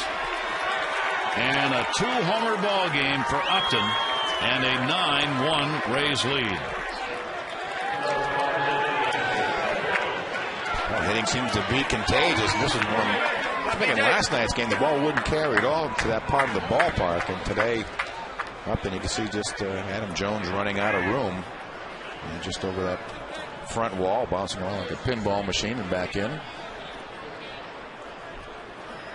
Second time he has had a multi-homer ball game. That's 9 runs on 9 hits for the Rays. That's something that Tampa Bay has done early on this season. They have been very efficient in the use of their hits. Pat Burrell takes the strike. It is 1-1. Burrell has had a double and struck out twice. So Bergeson gave up a couple of home runs. Now Upton surrenders the homer.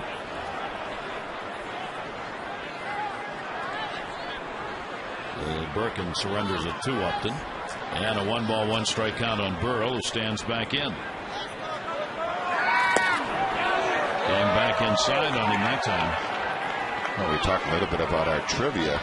Pat Burrell, born in Eureka Springs, Arkansas, and has 265 homers. At a second among players born in Arkansas, trailing only Brooksy. Brooks Robinson at 268. Markakis.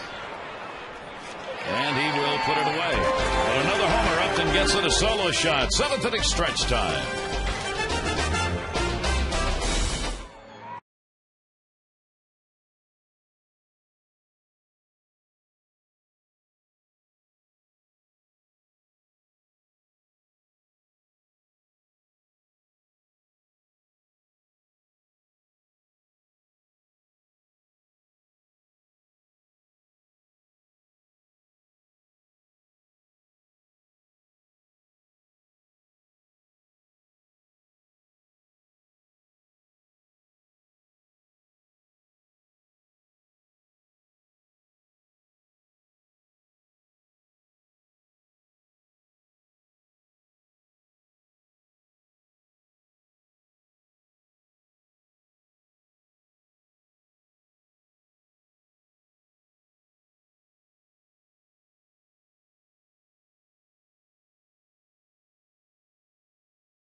To you by Ford. Your local Ford dealer invites you to experience Ford like never before. Ford, drive one.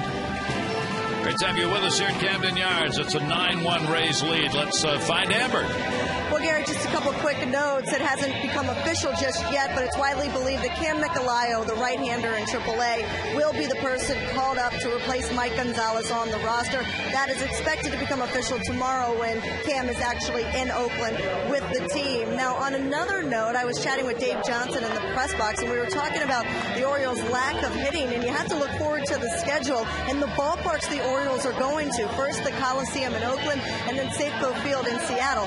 Two of the toughest parks to hit in the American League. Especially you look at the Coliseum, it's not just the fact that it's tough to hit the ball out. It's also you don't get those foul balls. That big foul territory in Oakland allows for a lot of pop flies to get caught, Gary. And, Amber, as we mentioned earlier, Oakland's got the best ERA in the American League, just to add to it. It doesn't get any easier. Maybe, though, in one sense, what the Orioles need right now is to get as far away from Baltimore as they can get. I don't mean that nastily or anything, right, but I mean just to get away and regroup on the road. Sometimes ball clubs do a better job of that when they're not at home worrying about tickets and fans and family and settle. Of course, the Orioles settling in first time home here had all that going on too. Luke Scott is singled and lined out. He will foul that one back. And 1-1. Amber? Well, Gary, you're exactly right. Actually, I was talking to Dave Tremblay about just that, and he said he's really looking forward to getting on the road because things will calm down a bit. You have to remember, a lot of these players haven't even unpacked from spring training. They came right up. They're used to having that day off after opening day, which they didn't get this year. So some aren't even fully moved into their apartments. They haven't even unpacked, and now they're getting ready to go on the road. At least they can breathe a little bit in their hotel rooms before the game and calm down a bit before the game's on the road, Gary. Well, we'll see how that works for him. It's a tough road trip. Going to Oakland, Seattle, a day off in Boston, and then a series there against the Red Sox. 1-2 delivery and a chopper against the shift. Second base, Rodriguez. Scott's retired, one away, bottom of the seventh. This copyrighted telecast presented by authority of the Orioles may not be reproduced or retransmitted in any form, and the accounts and descriptions of this game may not be disseminated without the express written consent of the Orioles. One away in the seventh. Here is Atkins, who has struck out, flied out, 0 for 10 so far in this 3-game set. And takes the strike. David Price has gone the distance for the Rays. 2 walks, 7 strikeouts, looking for his third win against no losses against the Orioles. 0-2. Seattle's a ball club that was expected to contend in the West. They may very well do that. I think they got more publicity as an upstart ball club in the sense of a team that didn't play too well last year. Belfour in the bullpen. A lot of people thought, prognosticators saying they were going to be the surprise team of the year. What happened to the trade for Cliff Lee? Center field. 2 down. Pitch number 104 for David Price. Seattle's 3-6 coming into the day, while Oakland leads the West at 6-3. Here's Greg Tatum. He is 0 for 2. He has popped out and been called out on strikes, getting his start today for the Orioles, with Wieters getting the day off. David Price inside 2 for a ball. The way the bullpen right now is for Tampa Bay, Joe Madden would just as soon leave that starter out for that extra inning if he can. 1-0 delivery. There are some concerns about that pen.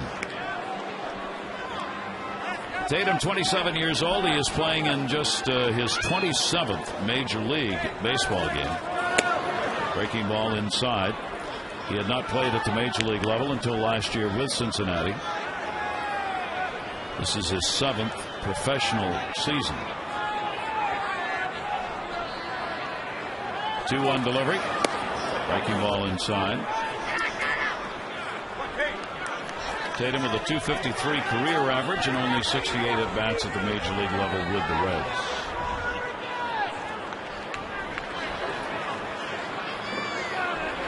.3-1 in the air to center. Upton. 1-2-3 inning, 7 complete, and it's the Rays who got out early, still on top, 9-1.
the 2010 census. It's not too late. Fill out and mail back your census form today. Oriole changes. PA goes into left field. Brimo goes from left to right. Markakis out of the game. Wigginton second to third. And Justin Turner will come on to play at second base. So PA, Jones, and Reimold in the outfield. Wigginton is Turris, Turner, and Atkins third to first. Berkin's has done a good job coming on in the fourth inning. Ferguson working 3+. And with a bullpen that's short a man today, 4 complete innings have been worked by Jason Berkin with a walk and 5 strikeouts. He really has done a nice job settling down this Rays offense.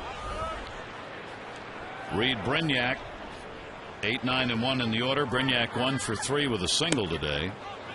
Slider riding inside, and a 3-0 count on Brignac.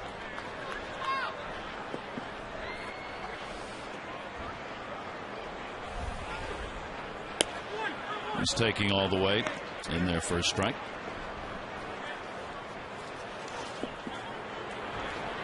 Right back at you tomorrow night. David Hernandez and Ben Sheets in Oakland. Center field. Adam Jones is under it, and he's got it. Brignac retired, 1 away in the 8th inning. Time to text in your vote for the AT&T Player of the Game. Here are your candidates. David Price, who's had a couple of walks, 7 strikeouts, and only 1 run against him. Pena hurt the Orioles again today with that home run, 3 RBI shot. Upton has done the same thing with a homer. Text in your vote, A, B, or C, to 51862. Deanna Navarro outside for a ball. Doubled scored in the 4th inning. Is flied out and struck out.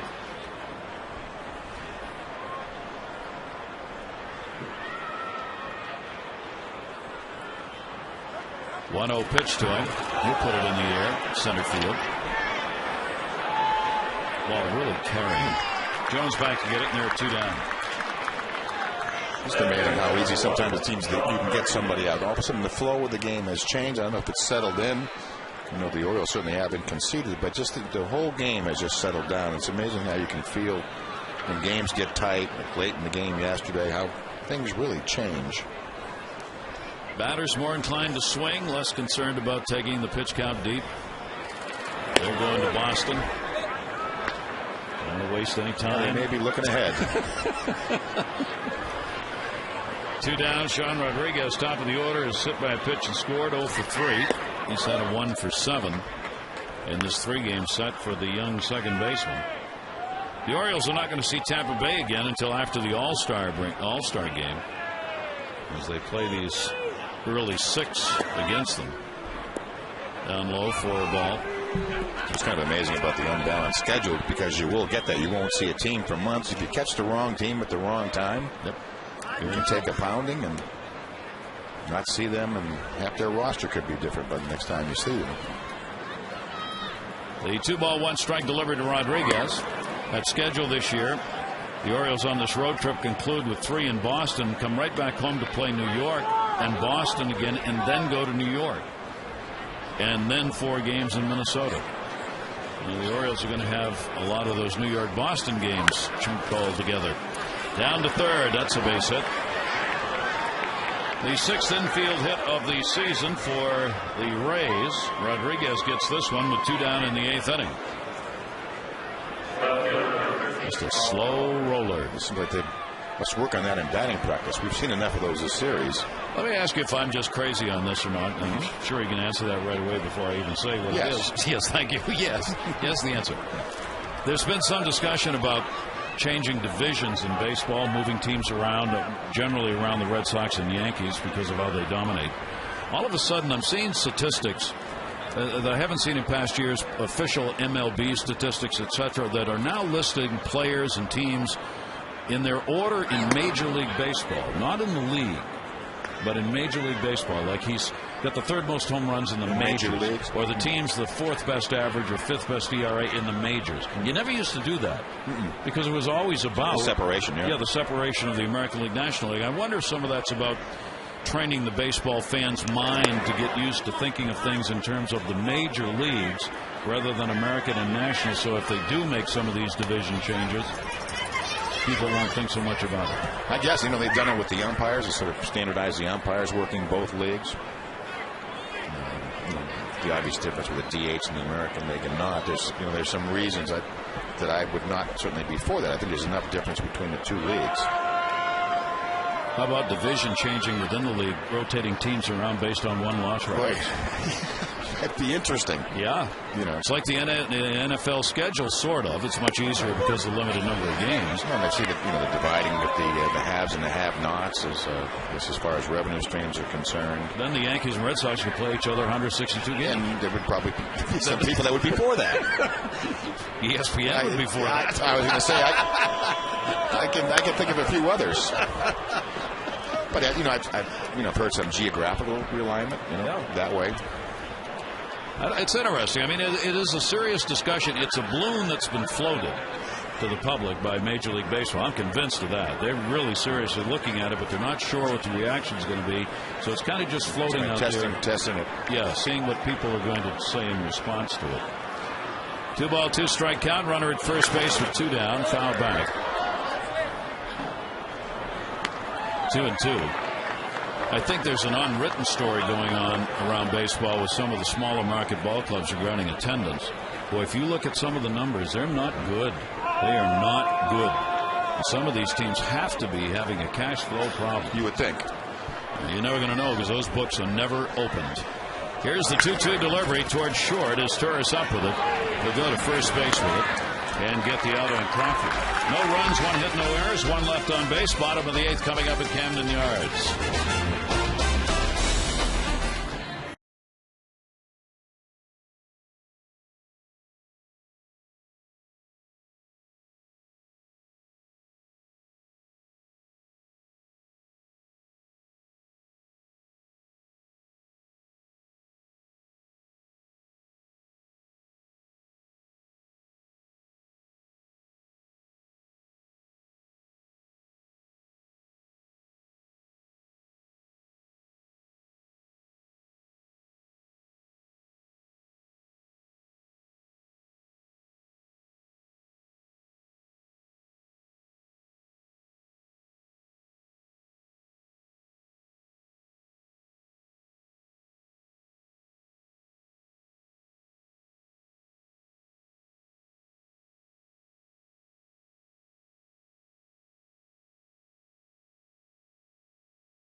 For the Orioles at Orioles.com. Browse the largest selection of official gear, including the latest apparel, Orioles memorabilia, and authentic classics for the whole family.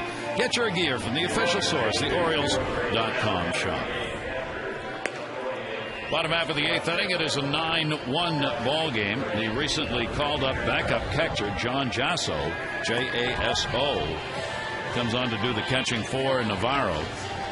And David Price is out of there with a chance to get the win, and Grant Belfour has come on to pitch. Yeah, Belfour worked in last night's game, retired the only man he faced, Miguel Tejada, late in last night's game. 32-year-old, 7th Major League season, but he's appearing just on his 2nd opening day roster. A little unusual, he's pitched 3 times already, 3 and a 3rd inning, just a couple of hits allowed. A terrific year for the Rays a couple of years back. Power arm, fastball, slider.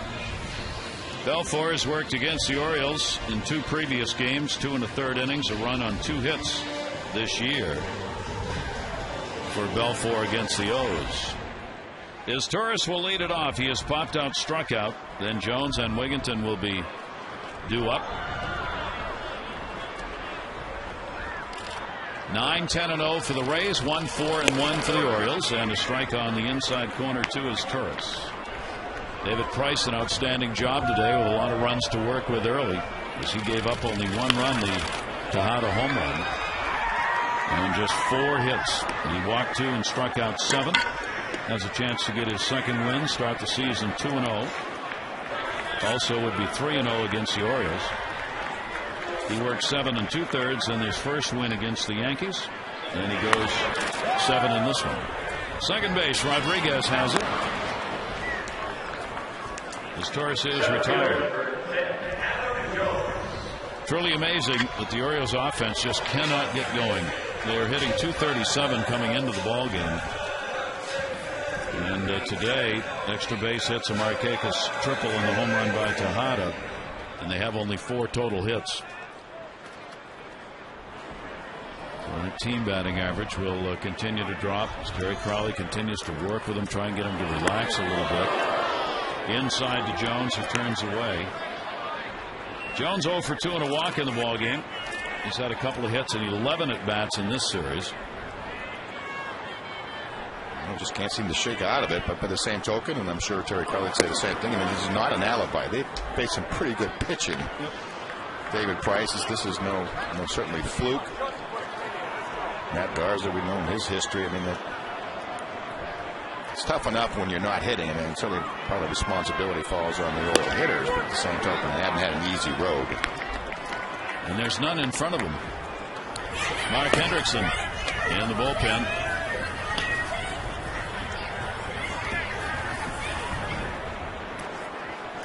The 2-1 delivery on the way, and that's going to be outside. 3-ball, 1 strike count. My response to that always is the other teams are facing the same pitchers. Right.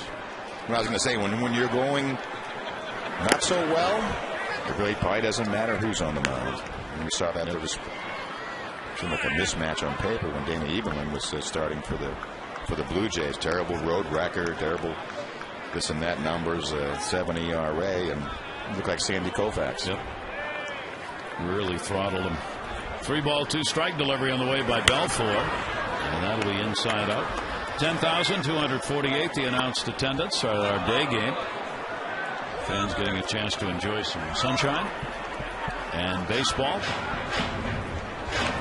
Not many of these day games left on the schedule, but for the Sundays.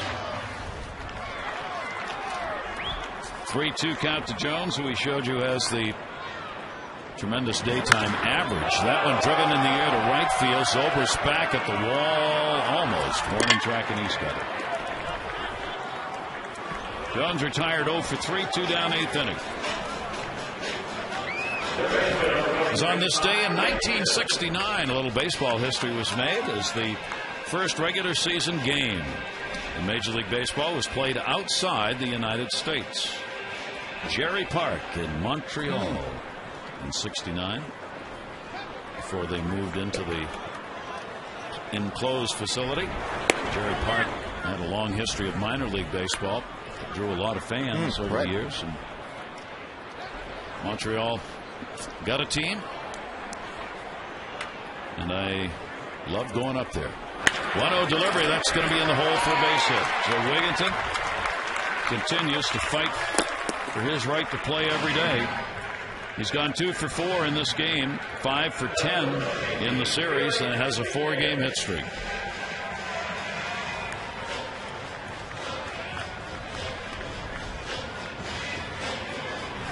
Felix Piet will get his first at bat.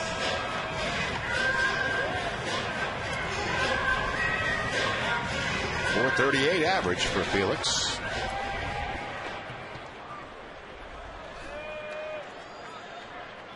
Big numbers for PA. He came on, play left field last inning, and he will take the strike.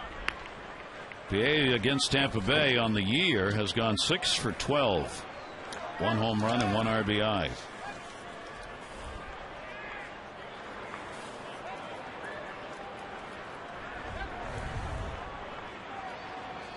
(0-1). Ferguson, the pitcher of record for the Orioles. would be 0-1. This is his second start.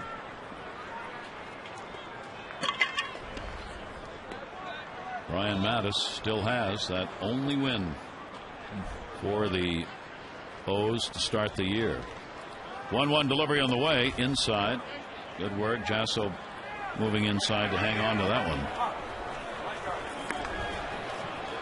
And the hitters, as many Oriole fans may know, after the ball game for the Rays, could not say enough about how well he pitched and how tough he was to hit against.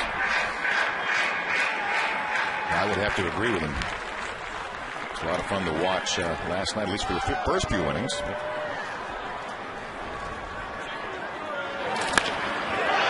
Hit hard. That's going to go into the corner. Wigginton on his way to third. Played on the bounce by Zobrist. It'll be a double. Wigginton stops at third base, and PA continues to hit. Second and third, and one down.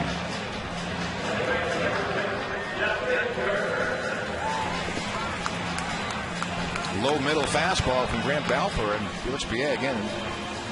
He was taking some criticism, base running and instincts, but he is swinging the bat. So the Orioles with a chance here to get some runs, down 9-1. This will be Justin Turner getting his first at bat. Batting in the cleanup spot.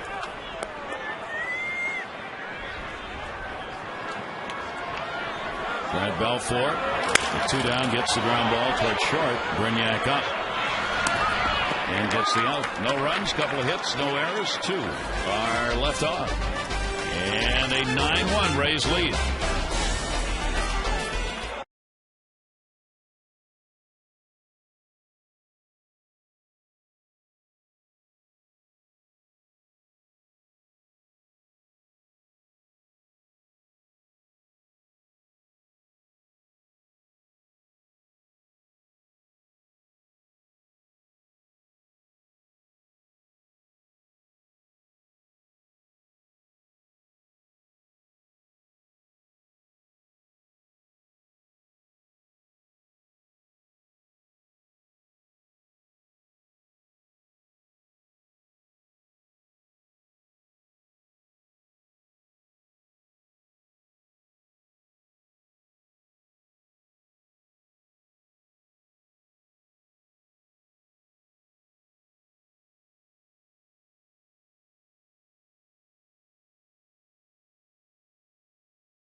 Orioles baseball on MASN is brought to you by Southwest Airlines. Go to southwest.com. Grab your bag. It's on.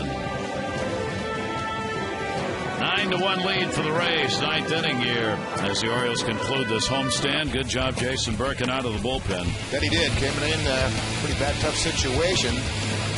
Going 92-93 after pitching a couple, 2/3 of an inning in last night's game. Moved it around well. Restored some order to the game. So in 5 innings of relief work, outstanding, 1 earned run. He allowed 3 hits, walked 1, struck out 5, and threw 74 pitches. I think you have to give him sort of a gold star for effort today. Saving the bullpen. Mark Hendrickson now will come on to do the pitching. The left-hander here in the 9th inning. He allowed an earned run on a solo home run and an inning of third work on Monday versus Tampa Bay. So far he's struck out 6 in 3 2/3 inning pitch in a couple of appearances. Only his second outing against Tampa Bay in the year. First ball topped by Zobrist to second base. Play made by Turner to get the out. Zobrist retired. He's had an 0 for 4, and that may be the end of his 7-game hit streak. 1 down, 9th inning. Evan Longoria. Longoria single and an RBI. Crawford's got an RBI. Longoria's got one. Pena's got 3 on a 3-run homer. Upton the same on a 3-run homer, and then another shot, solo shot, so a 4 RBI day for Upton. 3 of the runs unearned that came in the first inning on that homer that Pena hit after the inning had been extended by an error. Longoria, the 0-1 delivery to him. That is taken down low for a ball. Evan Longoria hitting at .290. Watches one down low and a 2-ball 1-strike count. He hit 2 monster home runs against the Orioles in Tampa Bay. It's hard to hit balls as you are likely to see in the season. Outstanding young talent. I'll foul that one away. He and Bartlett, who's not playing today in the month of April, have 39 hits coming into this game. April last year, April this year.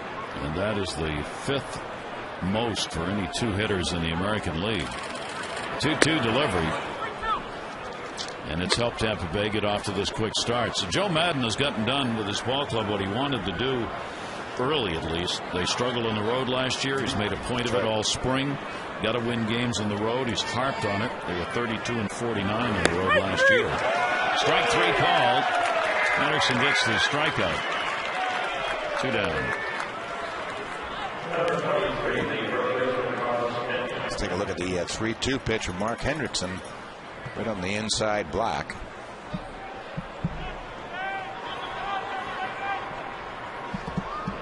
Seems like Longoria kind of ran out of gas in the series. And they still are going to sweep. 2 down. Here's Pena. His home run came in the first inning. 1 for 3 officially with an intentional walk in there.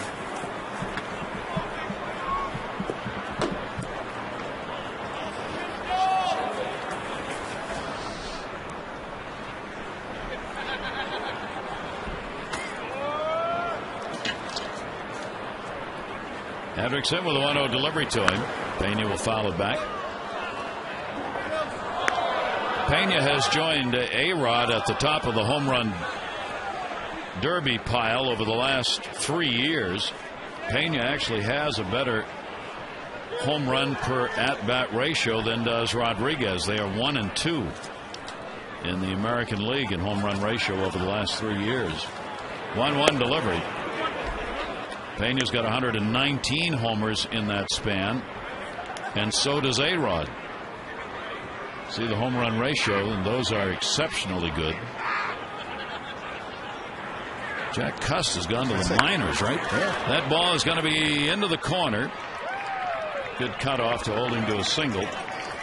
Play made by Reimold. Pena's on with a base hit. 2 down here in the 9th inning. Updating you on the voting for the AT&T Player of the Game. Pretty close right now. David Price, the starter. Probable winner, Upton. Pena, the home run hitters. Still time to text in your vote, A, B, or C, to 51862. The results on the O's Extra postgame show. That's 11 hits in the ball game for Tampa Bay. It gives Upton a chance. Upton's already had a 2-homer ball game, his first 2 of the season. Good for 4 RBIs. Let's go back and look at the 3rd inning. Just a high sinker belt high, almost a carbon copy in the 7th. A quiet stance. Almost has a little bit of the Evan Longoria approach. Very open to the pitcher.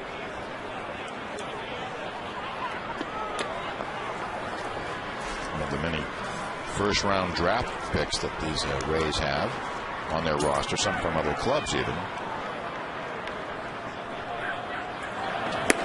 He now has hit 6 home runs here at Camden Yards in his career.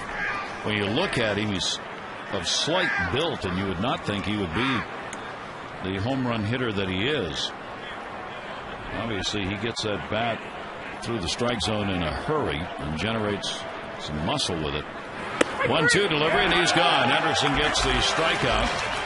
couple in the inning. No runs, 1 hit, 1 left on. Bottom of the ninth coming up. 9-1 Rays.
Post game, Tampa Bay expected to contend this year, and now you can see why. Wow. They took advantage of an early mistake, 3 home runs later, and they're still hitting. And Brad Bergeson goes and gives up 300 runs in the first inning and then 5 on his own. Not a good day for Brad either. So the Orioles are on the verge of a winless homestand. 3 outs to go. Let's head back to the booth. We're coming back for the post game, but right now, let's rejoin Gary and Mike. Jim, thanks very much. And there's your line, 9-11-0 for the Rays, 1-6-1. Got the lead early, and the Orioles have not been close. 27-year-old Andy Sonnenstein will come out of the bullpen to work. Bell for an inning with a couple of hits. Yeah, this is his 4th season with the Rays and made his 3rd opening day roster. He spent most of his career as a starting pitcher. He only had 4 career relief pitchers coming into the majors this year, but has made a transition out to the bullpen, and I guess that's the problem you have when you have a number of good arms. Sonnenstein had done a pretty nice job for him as a starter. Sonnenstein's numbers fell last year, 6-9, a 6.77. The year before, he had gone 13-9 in their championship season. So here he is in the bullpen. Nice to have available as a swing starter if needed for this Tampa Bay team. I'm sure he'd be a multiple inning reliever. Sonnenstein comes on. The Orioles bottom half of the 9th inning. Reimold, Scott, and Atkins are due up. 4-game series in Oakland will open tomorrow night. David Hernandez and Ben Sheets. 9:30 for the pregame, 10 o'clock for the game.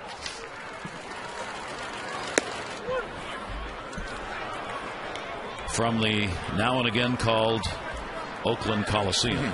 This is true. With occasional companies having their name on it till they go out of business. That one is fouled off his foot. Have the Queen Mary out in center field. Yes. And a 2-strike count on Reimold.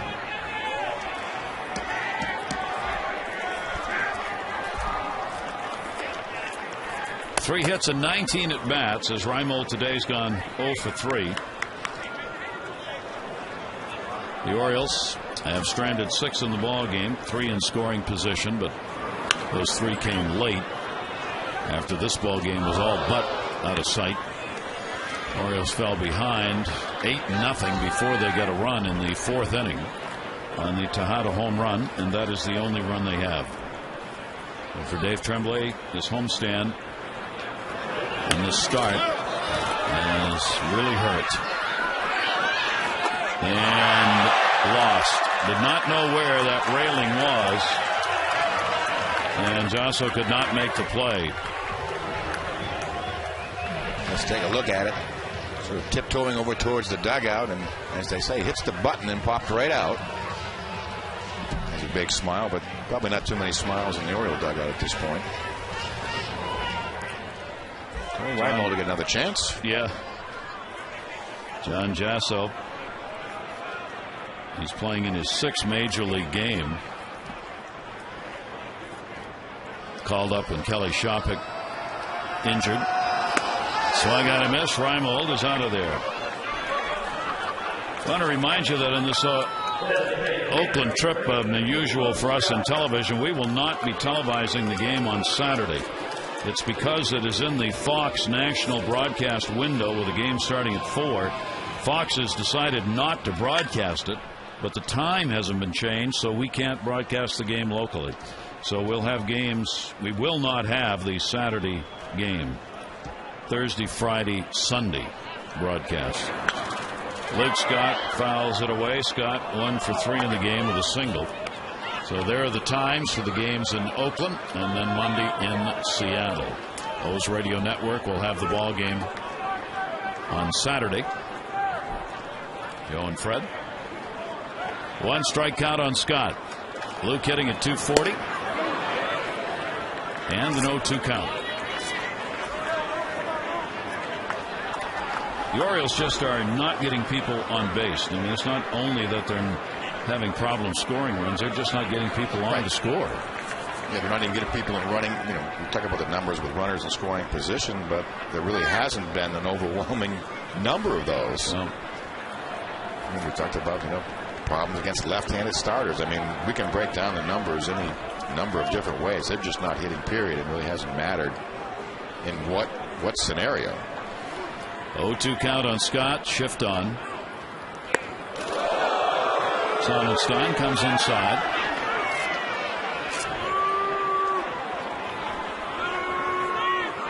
There's your chin music you were talking about.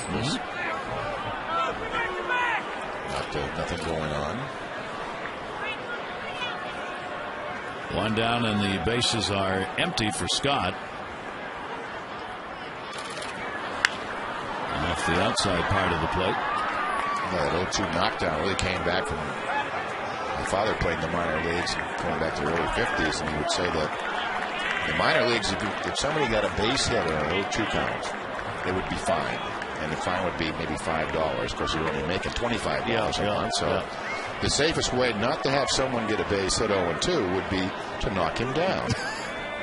And so that's really where it started, to make sure, because you didn't want somebody just flicking a low and away fastball for a base hit, because it was going to cost you. And the game has evolved all the way now to you do rarely see it. Yep. Here's the 1-2 delivery on the way. I always love the Bob Gibson stories. Are always great about that, because although Bob will insist, I've asked him publicly at a banquet for the fun of it, did you ever throw at anybody? And he blamed all the writers for writing untrue stories about how he never ever would throw at anybody. But if you were shadow swinging in the on-deck circle with Gibson and you came to the plate, you took it in the ribs. Oh, yeah. Here's the 2-2 delivery on the way. Down to first and foul. I always like there's a story with Al Bunbury. I think it was like 1978, 79, something like that. And they were playing an end of the season game in Boston. This when Eckersley was a starter with the Red Sox. And about the 7th inning, Al comes around to score from second base, a meaningless run on the next to the last day of the season. And Eckersley's backing up home plate, and Bunbury just steamrollers him. Everybody's going, Al, what are you doing? He goes, he hit me with a pitch 5 years ago. It's the first opportunity I've had to get him. And it has to do with the DH, and the pitcher's never hit him. 2-2 delivery. Long memories on those kinds of things. They are not forgotten. Yes. First chance I had to get him was 8 years ago. And I came around third and saw who was there. Ding, ding, ding. It went right back. How much my knee hurt from that being drilled by Eckersley. Here's the 3-2 delivery by Sonnenstein. Fouled off the mask. It'll stay at 3-2 to Luke Scott. 1 down. We're in the bottom half of the 9th inning. The Orioles are going to lose all 6 games on their opening homestand.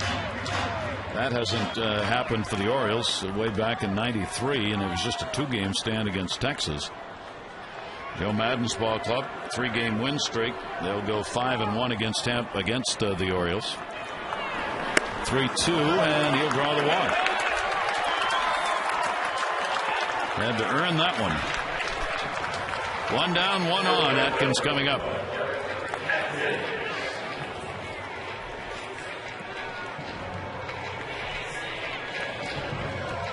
Garrett Atkins an 0 for 3 and an 0 for 11 in this series. Now hitting at .226.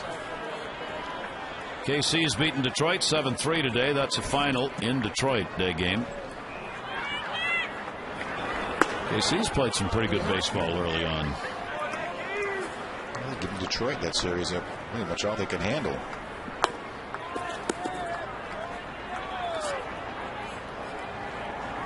Runner at first, not being held here in a 9-1 ball game. That's a fair ball. Going to go to second. And waiting on a call. Was it a foul ball or not? Foul ball. Oh, he's out. Ball hit him. So out is Atkins. The wait down at second base by DJ Rayburn, the umpire, was for the home plate umpire, Tim Welke, to make the call, and Welke made it, so that ball hit you on the leg. So Atkins is out of there. Safe at second base is Scott. Let's take a look at it. Difficult to see. You see how quickly Navarro out. Saying it hit him out of the batter's box, obviously. You don't see Welke pointing immediately down to Atkins at first. Maybe going to get a little help. We're going to check on it here with the first base umpire, Tim Timmons. Dave Tremblay went out and said to ask, and he did. And Timmons said the score is 9-1. He's out. We've seen some of the shortest balls hit in this series. Yeah, you can see clearly he stepped on it, actually. That ball may be an inch.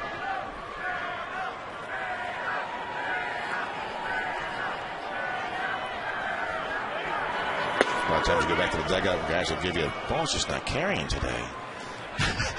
Jeez. He took a big pass and the thing went 3 inches. Here's Craig Tatum. Put out goes to the catcher on that. Runner at second base. And I think it wasn't that it hit him out of the batter's box. It was that he got tagged out. Tatum picked the ball up and tagged him. That's what he was pointing to the leg on. That's why the wait at second base, because it wasn't a forced play anymore. Well, that's what I was thinking when he called him out. If it was for interference, I'm not sure what was going on at that point. Fouled away. But if you did tag him, so Tatum knew what to do. Came up throwing to second. Yep. Obviously, the infielder was not aware of it because he was going for the sort of stretch tag. Good play by Jasso after he picked that ball up, picked the tag on, then go to second, and heads up play with the second base umpire, who realized what was going on and was not going to make a call till he knew whether it was a forced play or not down there. Well, especially since they've been daydreaming for about the last 4 innings. Exactly.